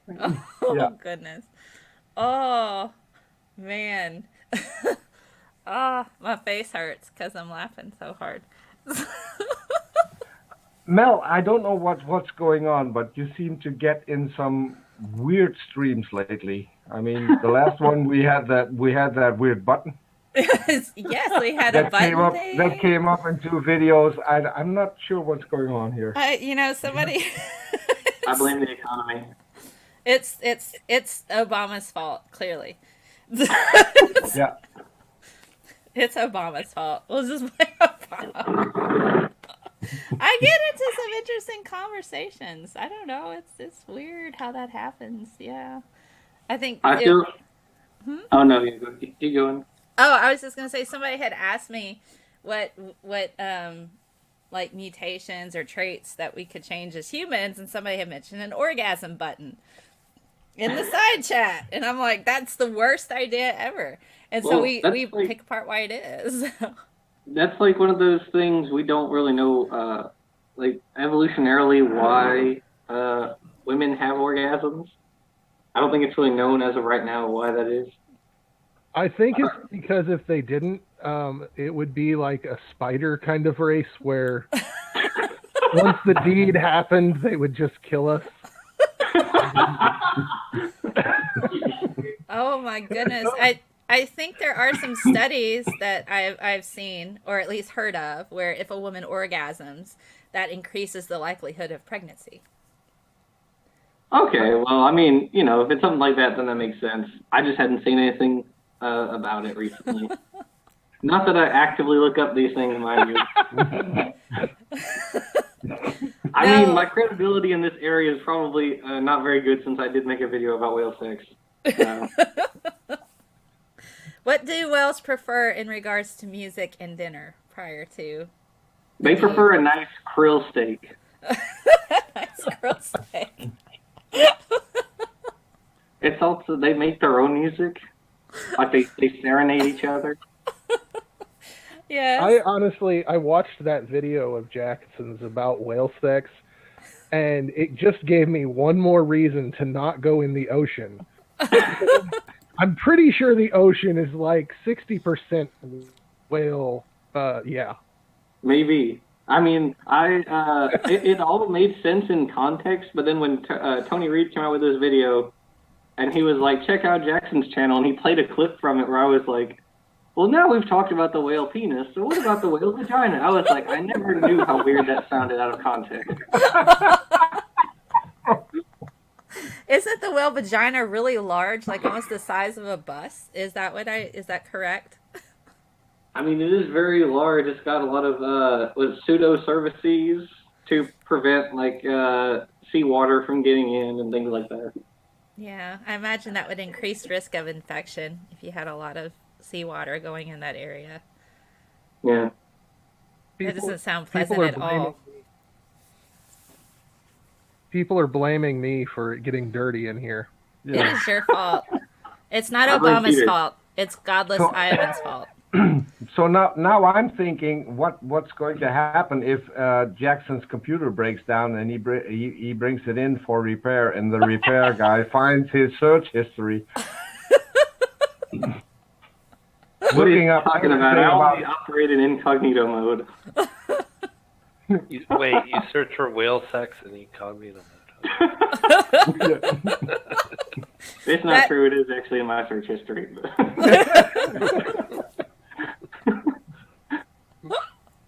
Can't get out of that one. I did. What? This guy, he just searches, why do women have orgasms and stuff on whale sex? It's so odd. I did watch a video on, one of the videos my recommended was, how did Stegosaurus have sex? And I was like, this looks very interesting. They have some very interesting theories for how it might work. Oh, goodness. It involves some poison, playing gently in the background. Every rose has its thorn. Yeah. That one's or in this case, 2-foot-long spikes, but yeah. The male Stegosaurus would carry a pack of Mad Dog 2020. Oh, God. Not the blue stuff. Oh, God. No, not the blue stuff. You whipped it out, man. You brought out the Mad Dog. Oh, I had Mad Dog blue stuff a long time ago, and I was like, no, never again. That's what kids buy when they're young. They first get alcohol. It's like, ooh, because it's cheap, and it gets you drunk really fast. Did anyone here ever think they were cool drinking Boone's Farm? No, I never drank it. I never thought it was cool. I just knew I was getting drunk. I've tried it lately. I had a bottle a while back. It's like the weakest stuff on earth. And I know that we played like we were horribly messed up when we were teens and would have some. You deviants. I know. You didn't drink any peach wine coolers like the rest of the kids? Peach wine coolers. No, the only peach I got was the first time I actually got drunk was peach schnapps. It was the 5th from my dad's liquor cabinet. My first time getting drunk was peach schnapps. Really? Yeah. Oh, man, that stuff's good, isn't it? It is. It just goes down so smooth and it tastes so good. I think mine was Mad Dog 2020 and vodka. Ooh. That'll get you going. And now I feel left out completely because I grew up in a home. And my dad was a wholesalesman for every kind of liquor. So when I was 5, I got to taste pretty much everything that he had, and that helped me in later life to not wanting to drink at all. Poor Pew Review. He's too young to buy it. Pew Review is too young to buy alcohol? What? Yeah, he's what? I think he's what, 19, 20, somewhere in there. Yeah. Oh. 19, and see, that's why he needs to move to Holland, because if he's 19, he could have bought alcohol here a year ago. A whole year ago. Completely legal. Aw. Yeah. That's a shame. I'm not pouring anything to drink. You're not pouring wine? No, not at all. I'm not. Someone's pouring something or someone's going pee. I'm mixing it with something else. It's not alcohol. You say that like it's mutually exclusive, Godless Iowan. Yeah. Jackson Like you can't don't, buy alcohol you don't right now. sit there in the bathroom and pour your next beer. It's recycling. Oh my gosh. That's so what that gross. tank in the back is for. Yeah, it keeps it cold. Oh, see, this, and what color am I drinking? God, you guys make me want to barf. The tank is fresh water, you know. It's not like it's dirty water back there. But it's It's you a don't patch. you don't poop where you eat, man. It's like the same thing. You don't eat where you poop. It's like you don't drink where you pee. It's just not supposed to be there. No, I'm actually mixing some Pinot Grigio. Because I'm trying to not drink a whole lot. So I'm mixing it with a little bit of Minute Maid light lemonade. It's quite light and refreshing. It's not too bad. If you want something that's not too heavy, but kind of light, some white wine with a little bit of light lemonade. Ooh. Goes quite well. You have a dark side. Don't tell that to the prisoners that made toilet wine. God. I'm actually gonna drop out. Thanks for having me. Okay. Jackson. Bye, Jackson. Bye, Thanks. Jackson. Oh my goodness. It is yummy. Barf, that made me think of Spaceballs. Oh my god, that's a great movie. I have so much crap behind me. I'm surprised none of you have wanted to see some of the other crap that's back here. Or your camera's not coming through in the Hangout. Oh, I know, but it's on the Yeah. YouTube. Yeah, because I was doing OBS. I guess I could do my camera on the Hangout, and that can pop through, I guess.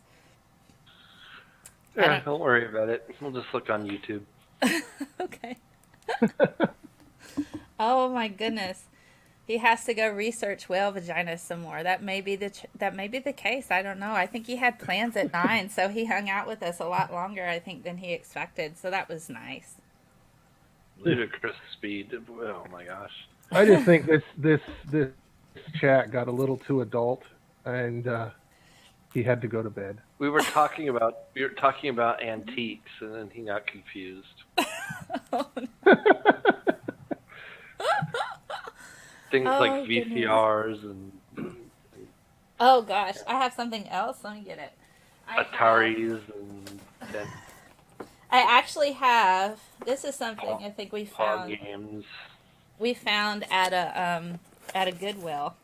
It's Superman with Batman and Robin on radio. 119 programs, 30 hours of this radio program on 20 audio cassettes. No kidding. Cassette tapes, huh? I know. And it comes with a little program guide, an anecdotal guide to Superman with Batman and Robin on radio. So, Now you just need to find a cassette player. We have one here. I got an old Sony Walkman. It still works. You need to do that thing some justice though. You need to get a good stereo set. They go boombox, like Yeah. say anything. I still have one. You still have one? Yeah, and I have one that automatically changes direction when it comes to the end of the tape, so you can play the other side as well. Auto reverse. Yep. Yeah, I had one of those. And a double deck, so you can play 4 sides without getting up. Yeah. You can because it flips. Because you need to get up. We didn't have remote controls back then. Oh yeah, and when you play that, you're gonna want that, Mel, because how many tapes? There are 20 audio cassettes, 30 hours of Superman and Batman and Robin talking about stuff and doing things. So if you want to binge that thing, you want to double so that you keep listening while you switch out the other deck. Yeah, I could. That would be the thing to do. And you need to have kids because remember, no remote control. That's true. I grew up being a kid in that period, so I was the remote control. Yeah, we were remotes. Hey, go change the channel from 13 to 11, son. Don, I do not have a Bluetooth Walkman cassette player. I don't. What? Look at Bluetooth Walkman cassette player? What are those? Apparently, I think they have them on Amazon. You can get cassette players that have Bluetooth capability. Oh. I think it must be a new thing because I was like, they never made those in the 90s. Bluetooth wasn't a thing in the 90s. No. Did you guys ever make a mixtape by recording songs off the radio? Yes. Like so many, it was not even funny. And how horrible was it when you were waiting for your song to come on? You'd be sitting there for like an hour, and you'd get up for 1 second, and you'd walk back in, and your song was playing. I hated the fact that the DJ would talk over the intro. It's like, shut up, dude. Yeah, actually, the cassette player that I have, I can choose the track that I want to listen to if I have a 3-second silence between two tracks. Yeah, I had that too. And mine, it would stop like queuing. You could queue it up to the next song. Yeah, and you could program it as well. Mm-hmm. So most of the time you were listening to the cassette rewinding or winding forward instead of listening to actual music, but it was a cool option to have. Oh my goodness. Sounds like a Bang & Olufsen thing. It's like my dad had a Bang & Olufsen CD player. Like it was 6 discs, and like you could put the CD in with the text facing so you could read it, and when it stopped, the text would be facing so you could read it. They went to that much detail with the stereo. What was the name of that stereo one more time? The Bang & Olufsen. I keep hearing Bang & Olufsen. Bang & Olufsen. I forget. Bang & Olufsen. Bang and Olufsen. I got you now. Okay. So that's how we're talking Mary Kate and Ashley. and that's why I went for Denon. Because well, Bang & Olufsen was expensive. Yes, extremely expensive. But it had the nicer design though. Oh yeah. Man, you guys make me like miss DJ days sometimes. I used to freelance DJ, and I still have my subs, like my really tall subwoofers that I'd have to like carry in myself, and I think I still have my mixing board somewhere, and I have a turntable over there. I scratched and mixed on site, man. It wasn't just the show up and press play stuff. I actually brought in like CD players, had big cases of CDs, and I'd pop them in, and I would actually, we had pitch control. I had to sample on site. There was no like pre-made little mix list. I mixed while I was there. So. I did the same thing, but with vinyl. And I recently gave away my turntables to a friend who because vinyl was making a return, and I still had the set with the two turntables. And See, I so, do have a turntable, and so I would scratch. I would do a little scratch with vinyl. mhm. But the other stuff was mostly just CDs and, changing, altering the speed of them to where the beats lined up perfectly. That was an art. Nowadays, people just show up and they're like, "Oh, I've pre-mixed stuff. Here we go," and then they press play, and then they just, do things sometimes, and it's mostly light shows. I They actually, dance around and pretend they're mixing. yes, pretty much, and I'm like, I had, it. And the thing is, you just had to read the crowd. Was the crowd in the mood for this, or was the crowd in the mood for that? And your crowd is always different, especially if you're freelance. It wasn't like a rave. I wasn't like going to a rave where I knew what all the music would be. I would be like at school dances, at frat parties. I'd be at, corporate functions. I'd go to weddings. God, weddings were the worst. and Weddings were the worst. and you had to line up the different records perfectly so they would sound like it was one continuous song. Yes, that's what Yeah. I'm So saying. you had to work the pitch control, turn Yes. up the pitch from one slightly, ever so slightly, until you got to the end of the record and to have the other one turned down, so they would Yep. so You you had your had a fade smooth bars, you had your transition. pitch Yep, control. I had a sample. I yep. had a sample button to where I could record a sequence, and that's what I used. Somebody asked what I had. I had Newmarks. I had Newmark players and mixers. And I had my own lights. I had a Vertigo. I also had cans, and I had siren lights. I had a blue light and a red light. And so they were huge though. And so I had siren lights, I had cans that would come on and off with music, and then I had a Vertigo that would also move to music. And so that was pretty cool. Is Oh there gosh. video, is there video out there of Scientist Mel DJing? Probably not. I DJ'd You're talking about a time when people didn't have video. probably not. We're talking about come on ride the train years. You know what I mean? You Choo you could choo. Men in you Black. could Will take Smith was popular. you could take pictures and then had to wait a day for them to get developed before you noticed that half of it was crap. Yeah. Oh Right. gosh, yeah. Oh, And if you so had an 8 millimeter, you were rich. Hmm. see, I used to Yeah, but do, huh? most of those didn't have sound, so it would be fairly useless filming a DJ Yeah, with an 8 millimeter. without sound. Oh my goodness. I And you had actually, and they had cassettes that only lasted 3 minutes. 3 minutes, so you would make sure that everything you filmed was worth filming. oh gosh, that's funny. I Yeah, still, I still, and that's something I still have. I still have my camera and I still have my projector. I have, Super I have 8. an, I have a Super 8, but it's 8 it is it's a digital 8 millimeter. Because I got into film when I lived in Vegas, and I took a couple film classes. And so,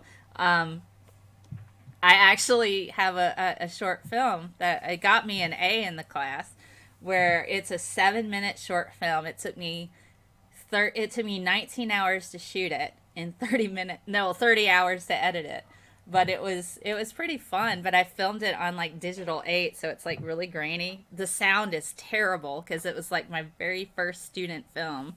But it was so much fun out in the middle of the desert at old Nevada, freezing to death, trying to shoot things. I had to build my own coffin because it was supposed to be a little miniature horror film.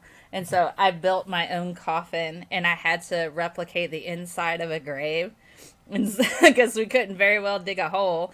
So I had to special effects it to where I had like literally cardboard, and then like put foam all on the sides and covered it with glue and dirt, and it was black and white, so I pulled it off.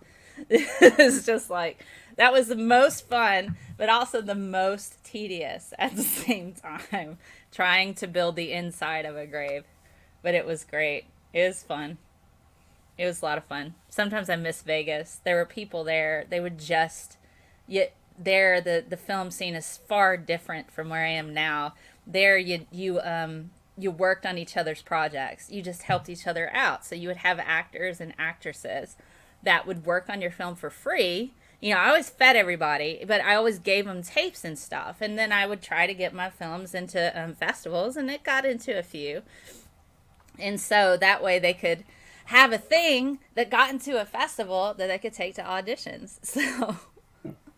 So it was pretty cool. And so I kind of miss that, but I really like editing stuff. So that was always kind of fun for me.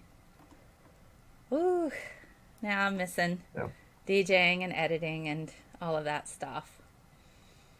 Would you still have time for that? I mean, we earlier today in the stream we discussed what you are doing, and Tony came up with the example that the thing you and Tony did on narcissism and the predators and stalkers and assault. And so he shared with us your work before that went live, and that you had scripted out everything. We're going to talk about this, and we're going to talk about that, and we're going to take this amount of time talking about that. And so Tony was amazed by the amount of work you put in.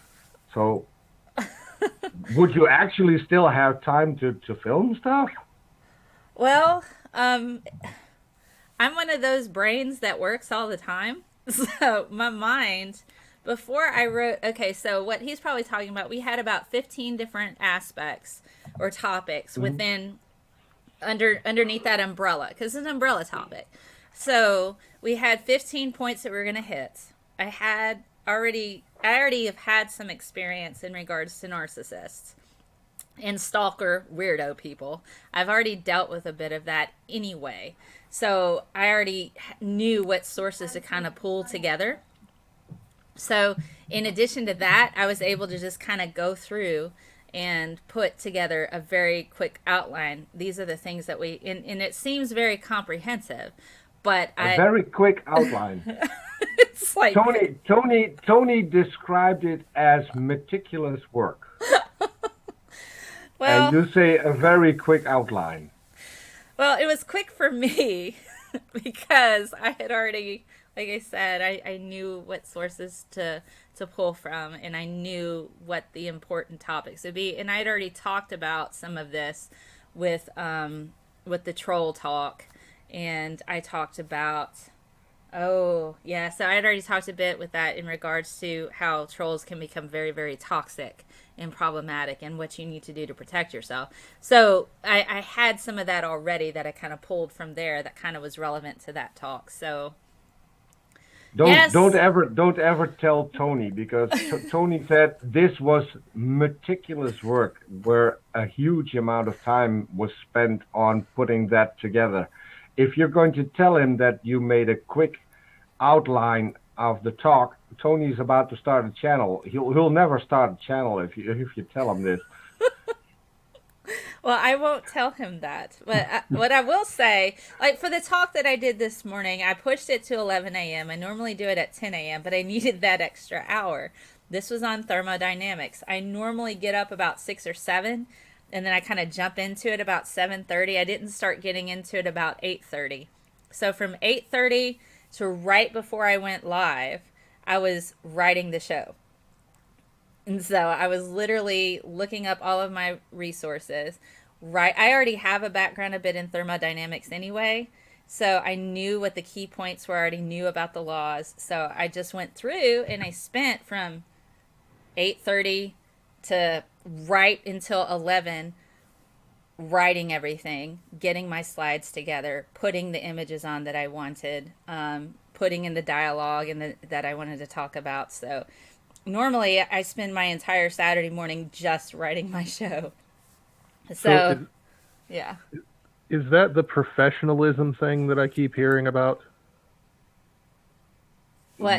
That's what makes people like Tony and me going on every stream telling that scientist Mel is pretty much the best science communicator we have on YouTube. Me, I come up with an outline for what I want to talk about during a stream, and then it ends up going on to orgasm buttons for like 20 minutes. Yeah. And I don't do any preparation for the stuff that I do. I just invite people and ask them one question and go from there. And I worry so much about what the heck I'm going to talk about, I don't get to it at all. Most of the time, I'm like, got two shows. Goodness. Stopped. Well, I mean, I'm a bit of a perfectionist. I'm a little bit of a perfectionist. I can't. A little bit. Like, a little bit. Tonight was just, I'm just like, hey, you guys just want to have a chat or something, then it'll be okay. Let's see. Mrs. Snarky has a question. There's a lot of folks in the New Age community who say that we are energy and energy never dies, therefore we never die. How would I respond to that? Well, I don't. Well, what kind of death are we talking about? If we're talking about like a conscious death, at some point in time we do have a conscious death, but our energy that we have that's kind of like left over in regards to our molecules and things where those bonds will break and eventually we return back to the soil overall. I mean, and then that gets recycled. Energy is not created or destroyed. It just changes in form. So we can have our matter change in form and our energy doesn't change in form. Consciousness never dies is the implication. Well, this is where we have to think about what makes our consciousness there. How is it that we learn, think, and feel? And a lot of that has to do with various chemical compounds. So at some point in time, that's going to break down and that's going to cease to be. In that regard, I think that's it. So that's okay.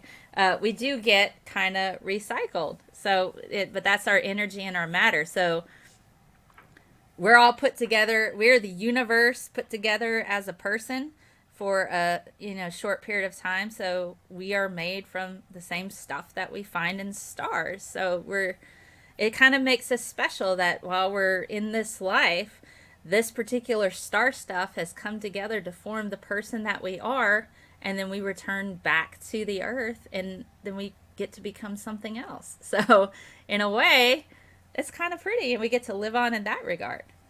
So yeah, that's usually how I go with that. But that's not always most popular, but I think it's beautiful in its own way. Yeah. This is why I don't need to go on a diet, because I just want to give back more to the earth when I die. But you're taking, though. But this is where we start singing The Lion King, with the circle of life. That's what that is. Yeah. It's absolutely amazing. I think that's like, to me, I'm like, that song has to be played at my funeral.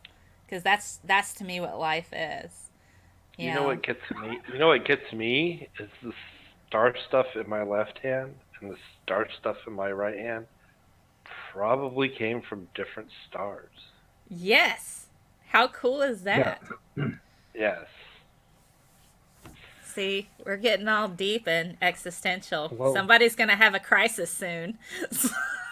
I can't handle this. I don't know what's going on. I have an existential crisis every single day, at least once. It hasn't happened yet, so maybe it'll happen on air. It'll happen when you go back through this and watch it again. Well, you mentioned you want something particular played on your funeral. I had a song that I had chosen that I want played at my funeral, and I thought I was a little bit weird until I saw a talk Seth Andrews did about one of the guys that was running his forum and who died in a car crash. Oh, he had the same song played. Always look on the bright side of life. think, I think that would be the best song to play. That is a great song. I actually want to get the theme from the Jack in Box. You know, the little pop goes the whistle. And spring load my open casket so that I sit up as soon as it goes pop. Everybody's gonna scream and holler if you do that. That's a heck of a way to go, man. That's the point. Oh my gosh. That's crazy. Somebody asked what I think about donating your body to science. Absolutely. Why not? You know, I don't have any issues with that. I don't know. The last thing I could do was scare someone. By donating your body to science, like, oh Yeah. my God, look at this guy. Oh. They're looking in the bag. Well, let's see what we got today. Ooh, what's that? Oh. There was a line from a Monty Python song. I gave my body to science, but I'm afraid they turned it down. They're like, hey, isn't Is that an actual song? Because then I'm changing the one that I want to play at my funeral. Oh gosh, it's what is the? It was from. I have to look it up. I'll find it. Go ahead. I'll look while you guys continue to talk. It was just hilarious. Yes. So they said donate your body, but do it with a full perm. You're welcome, Mrs. Snarky. I would go with the Monty Python song, but it's the is it called Just Remember? It's from The Meaning of Life. Maybe. Just remember that you're standing on a planet that's evolving. You know. Oh gosh, that's awesome. Yeah. I actually have The Meaning of Life. I'll have to watch that again to pick out the song. Oh, it ends with the line, just pray that there's intelligent life somewhere up in space, because there's bugger all down here on Earth. Yes. Well, they got that right. Oh, guys, I'm appearing on Paula Gia's channel soon. I sent him all the audio. He's going to animate me, so that'll be fun. Oh, you're gonna get Paula Gia'd? Cool. Yeah, so he had me watch a Ken Ham video. I haven't watched one of his Answers in Genesis shows or something ever. And so he's like, watch this. And I want you to talk about, these particular aspects, like this, get a bit more into the science on this. I'm like, sure. I watched this. I'm like, oh my gosh. And I'm like messaging him on Twitter. I'm like, how do people just not stay angry watching stuff like this? Because it's just so wrong. It's just so incredibly wrong. I'm just like, oh gosh. And he just won't stop talking, It's just he says things and you're like, you just want to shove something in his mouth. Like, go put cake in there or something. Quit saying things. No. It's just wrong. Oh. It's a shame. It's a shame you'll never get Ken Ham to do a talk on an atheist channel. But I still have Georgia Purdom at the top of my list. She's wrong about a lot of stuff. She's wrong about the fact that she's an actual PhD. Yeah, and she's just like she knows she's wrong. That's the whole point. I would so like to get Georgia Purdom on a live stream and then ask PZ Myers if he wants to co-host. Oh gosh, that would be great. I love PZ. I love him so much. We had the best chat. Yeah. I'm still suspect with Richard Dawkins coming out like weeks later after I had a chat with PZ Myers. We were discussing ethical cannibalism. And then here's Richard Dawkins like a few weeks later talking about it in an article. I'm like, oh my God, we already covered this. We were talking about making meat from human stem cells. And that it would be ethical at that point. Yummy. Yes. Yes. But I'm excited about being on Paula Gia's channel. That'll be fun. That is awesome. So, I want to see your animated character. Yes, I want to as well. I try to do a funny intro and outro from the introduction of my character, and then I went through and picked apart a lot of the stuff that they were saying in that particular episode.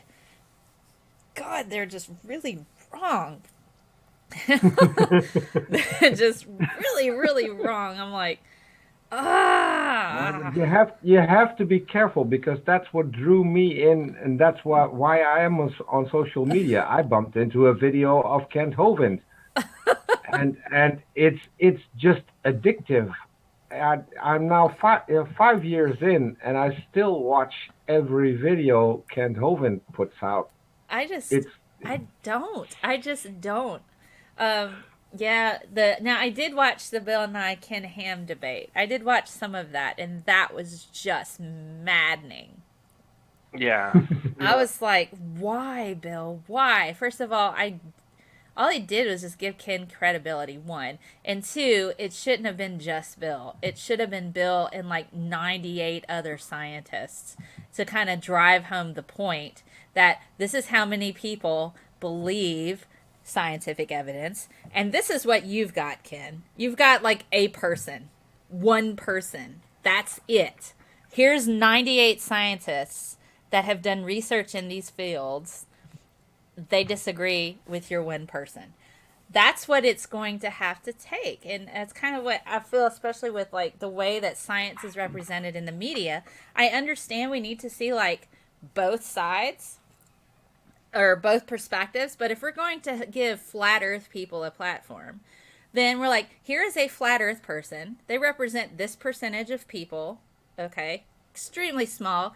Here's like 99% of people that understand the earth is not flat. Here is all the evidence with that. So if you're going to, it's not really an equal ground thing. You know what I mean? It's not really something, you have correct and you have incorrect. Right. And so it's just like them calling it Yeah. the Flat Earth debate. Like there's a channel that calls it the Flat Earth debate. It's like, no, Nathan, this is not a debate. It's you are trying to prove something that is not provable because Yes. it's factually incorrect. Yes. Thank you, Miss But- Snarky, and everybody who said congrats. It is going to be awesome. I'm looking forward to being on Paul's channel. Found the song, by the way. It's totally inappropriate to rebroadcast this. I don't know why it's even up on YouTube because it's talking about STDs. It's called "Medical Love Song" by Monty Python. Medical love song. Wow. medical love. I'm going to look that up. Medical love song. That sounds like that's a certain part of the internet. Yeah. I was But- going to say that Mel. I was going to Mel. say that I'm like Peter.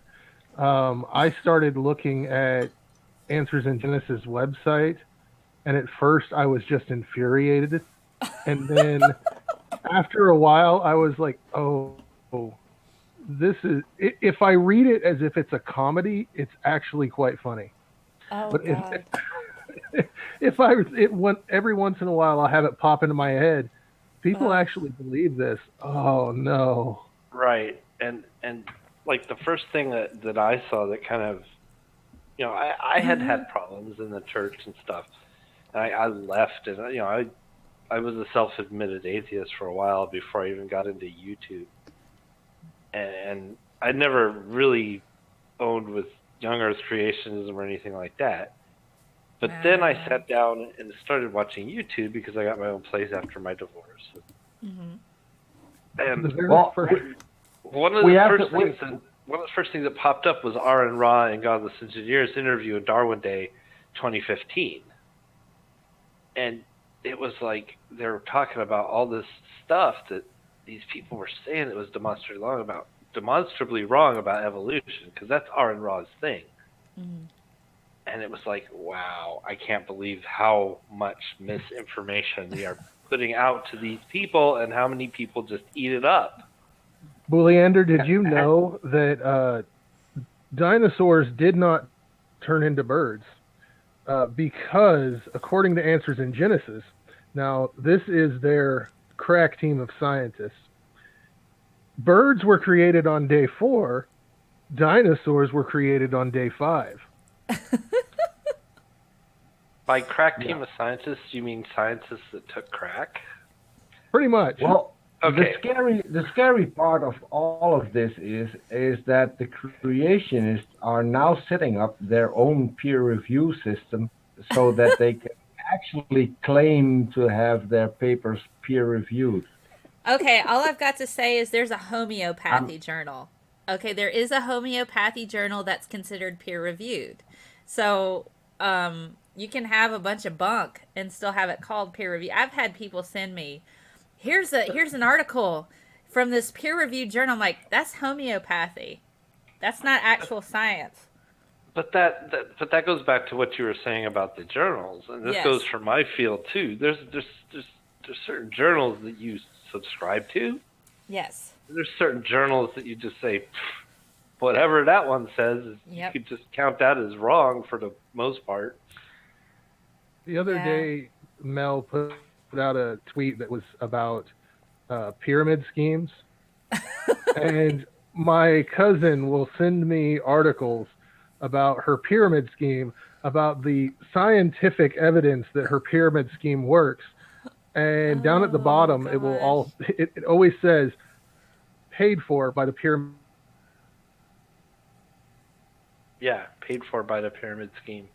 Yes, that's exactly the case. And so it's just, I've been trying to do, those little short minute things that I've been doing. I have an app that I can work with on my phone that allows me like music and stuff that's licensed, so I can use it. But it's like people don't know how to read a scientific paper. They don't know how to spot bad science. They don't understand that cognitive bias is a thing that exists, and we all have it, and we have to keep it in check. It's just like, I really feel that people think, oh, I'm not biased. I'm like, everybody is biased. And that's why we have peer review. That's why we have instrumentation. That's why we have other people looking at our stuff to make certain that this is the thing that's, that we are seeing. We have clustering illusion. That's a real thing. Our brains find patterns and stuff. We have all of this other stuff that's going against us. So it's like, gosh, so I constantly try to boost awareness. Like, just because something's gotten in a journal doesn't necessarily mean it's good science. Drinking a bottle of red wine isn't gonna be the same as going to the gym for an hour. So it's not gonna work. Nestle had a study that they funded for the American Heart Association to try to show that chocolate, because it has antioxidants in it, is heart healthy. That doesn't mean you should eat 3 candy bars every day. So, but who funded the study? Nestle. So it's like, it's not a bad study, but it could be easily misrepresented by the media. And it was. So it's just kind of like, I get really kind of nutty about the way it's represented. So that's the first thing I do when I'm actually being skeptical about a paper. Like when I sit down at one for semiconductors. Yes. I pretty much know who puts those out, and I could tell if it's legit because it's my field. But if I'm looking at like a biology one, yeah, I don't know biology. I don't know. I'm looking at Fiona's doctorate, and I'm like, this is going to take me a year at least to read and begin to comprehend. Because it's 269 pages, and I don't know if it's legit or not. But it's her dissertation, so I know it's not sponsored by anybody. It's a student paper basically. Yes. But if it was a review, if it was a peer-reviewed paper from a journal, the first thing I would want to know is who is behind it. Yes. Why was the study done? And then there's the whole, is it a review paper? Is it just a review of a bunch of other papers? Does it have like a million sources that I need to go through? Because if that's the case, I'm not doing that. They've already did that, and this is an opinion paper. This is op-ed at that point. It's not really science. See, and that's something that I try to get people to understand. Hey, Mrs. Snarky, yeah, I'll be on your channel if you want me to. That's cool. Um, and that's something, it's like when I was in that discussion with that little hall person. Little Hall? I'm gonna call him Little Hall. I was Little in the Timmy? little T Hall. So, Timmy. We know who you're talking about. Now I have Timmy from South Park in my head. I'm sorry. I was thinking Tiny Tim, but Timmy from Timmy. South Park makes more sense. it does. It does. Timmy.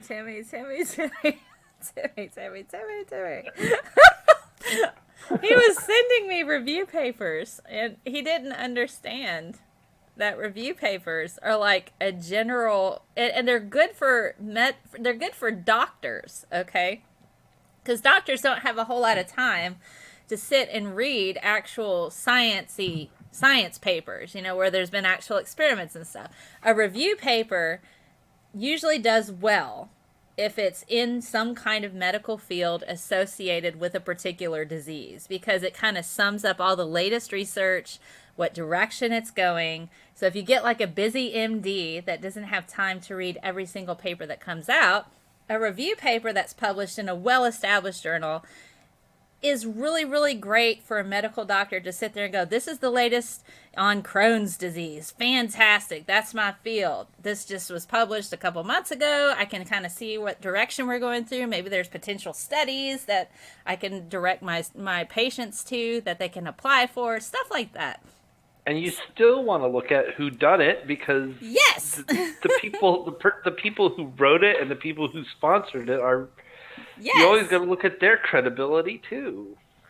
Yes, and that's the thing. But that's not your final point.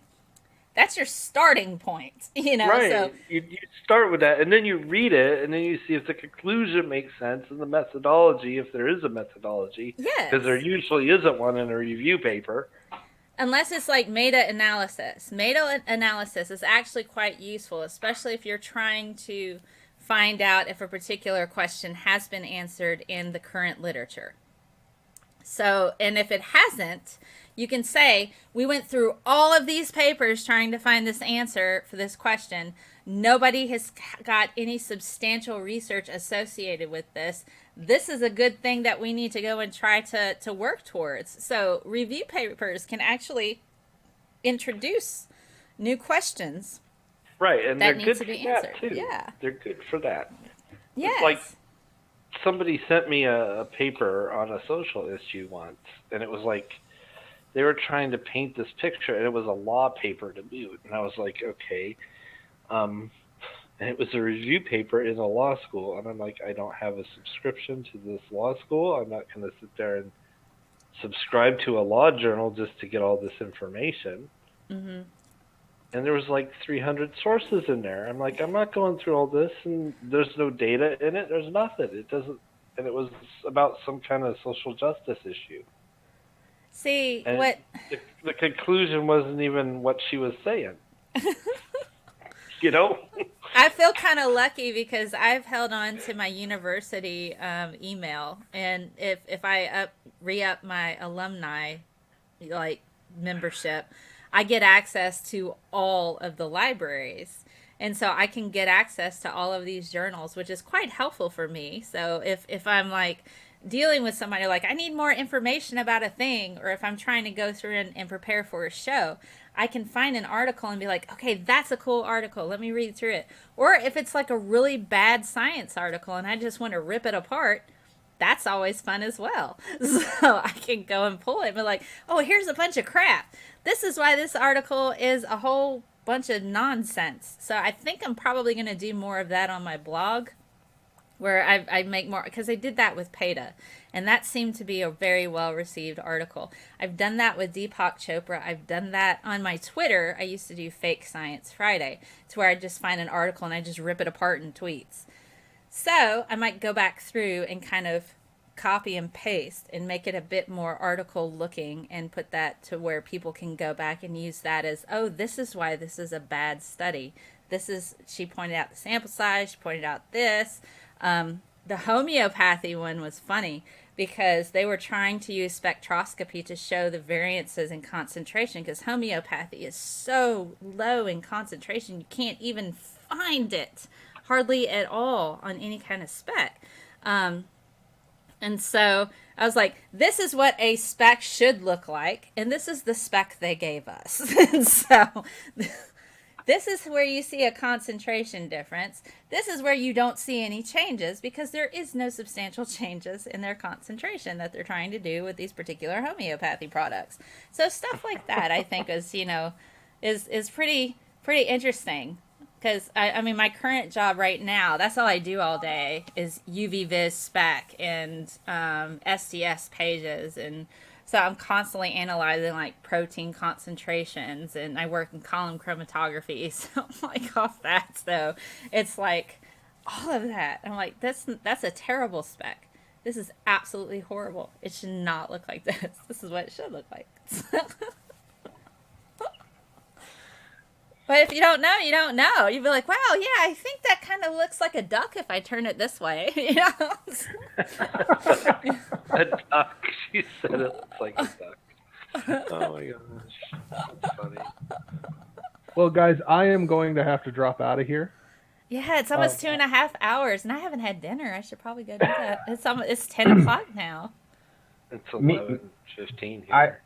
I was about to say the same, but before I go, I want to thank Bo for putting up the link to the Medical Love song. So Yay. I don't need to have to go and search for it myself, because I've been in a live stream for 7 hours. You're just a power streamer. 7.5. So I'm partially dead by now. Well, go take a bathroom. Go take a bathroom break. Listen to the song. Go to bed. Yeah.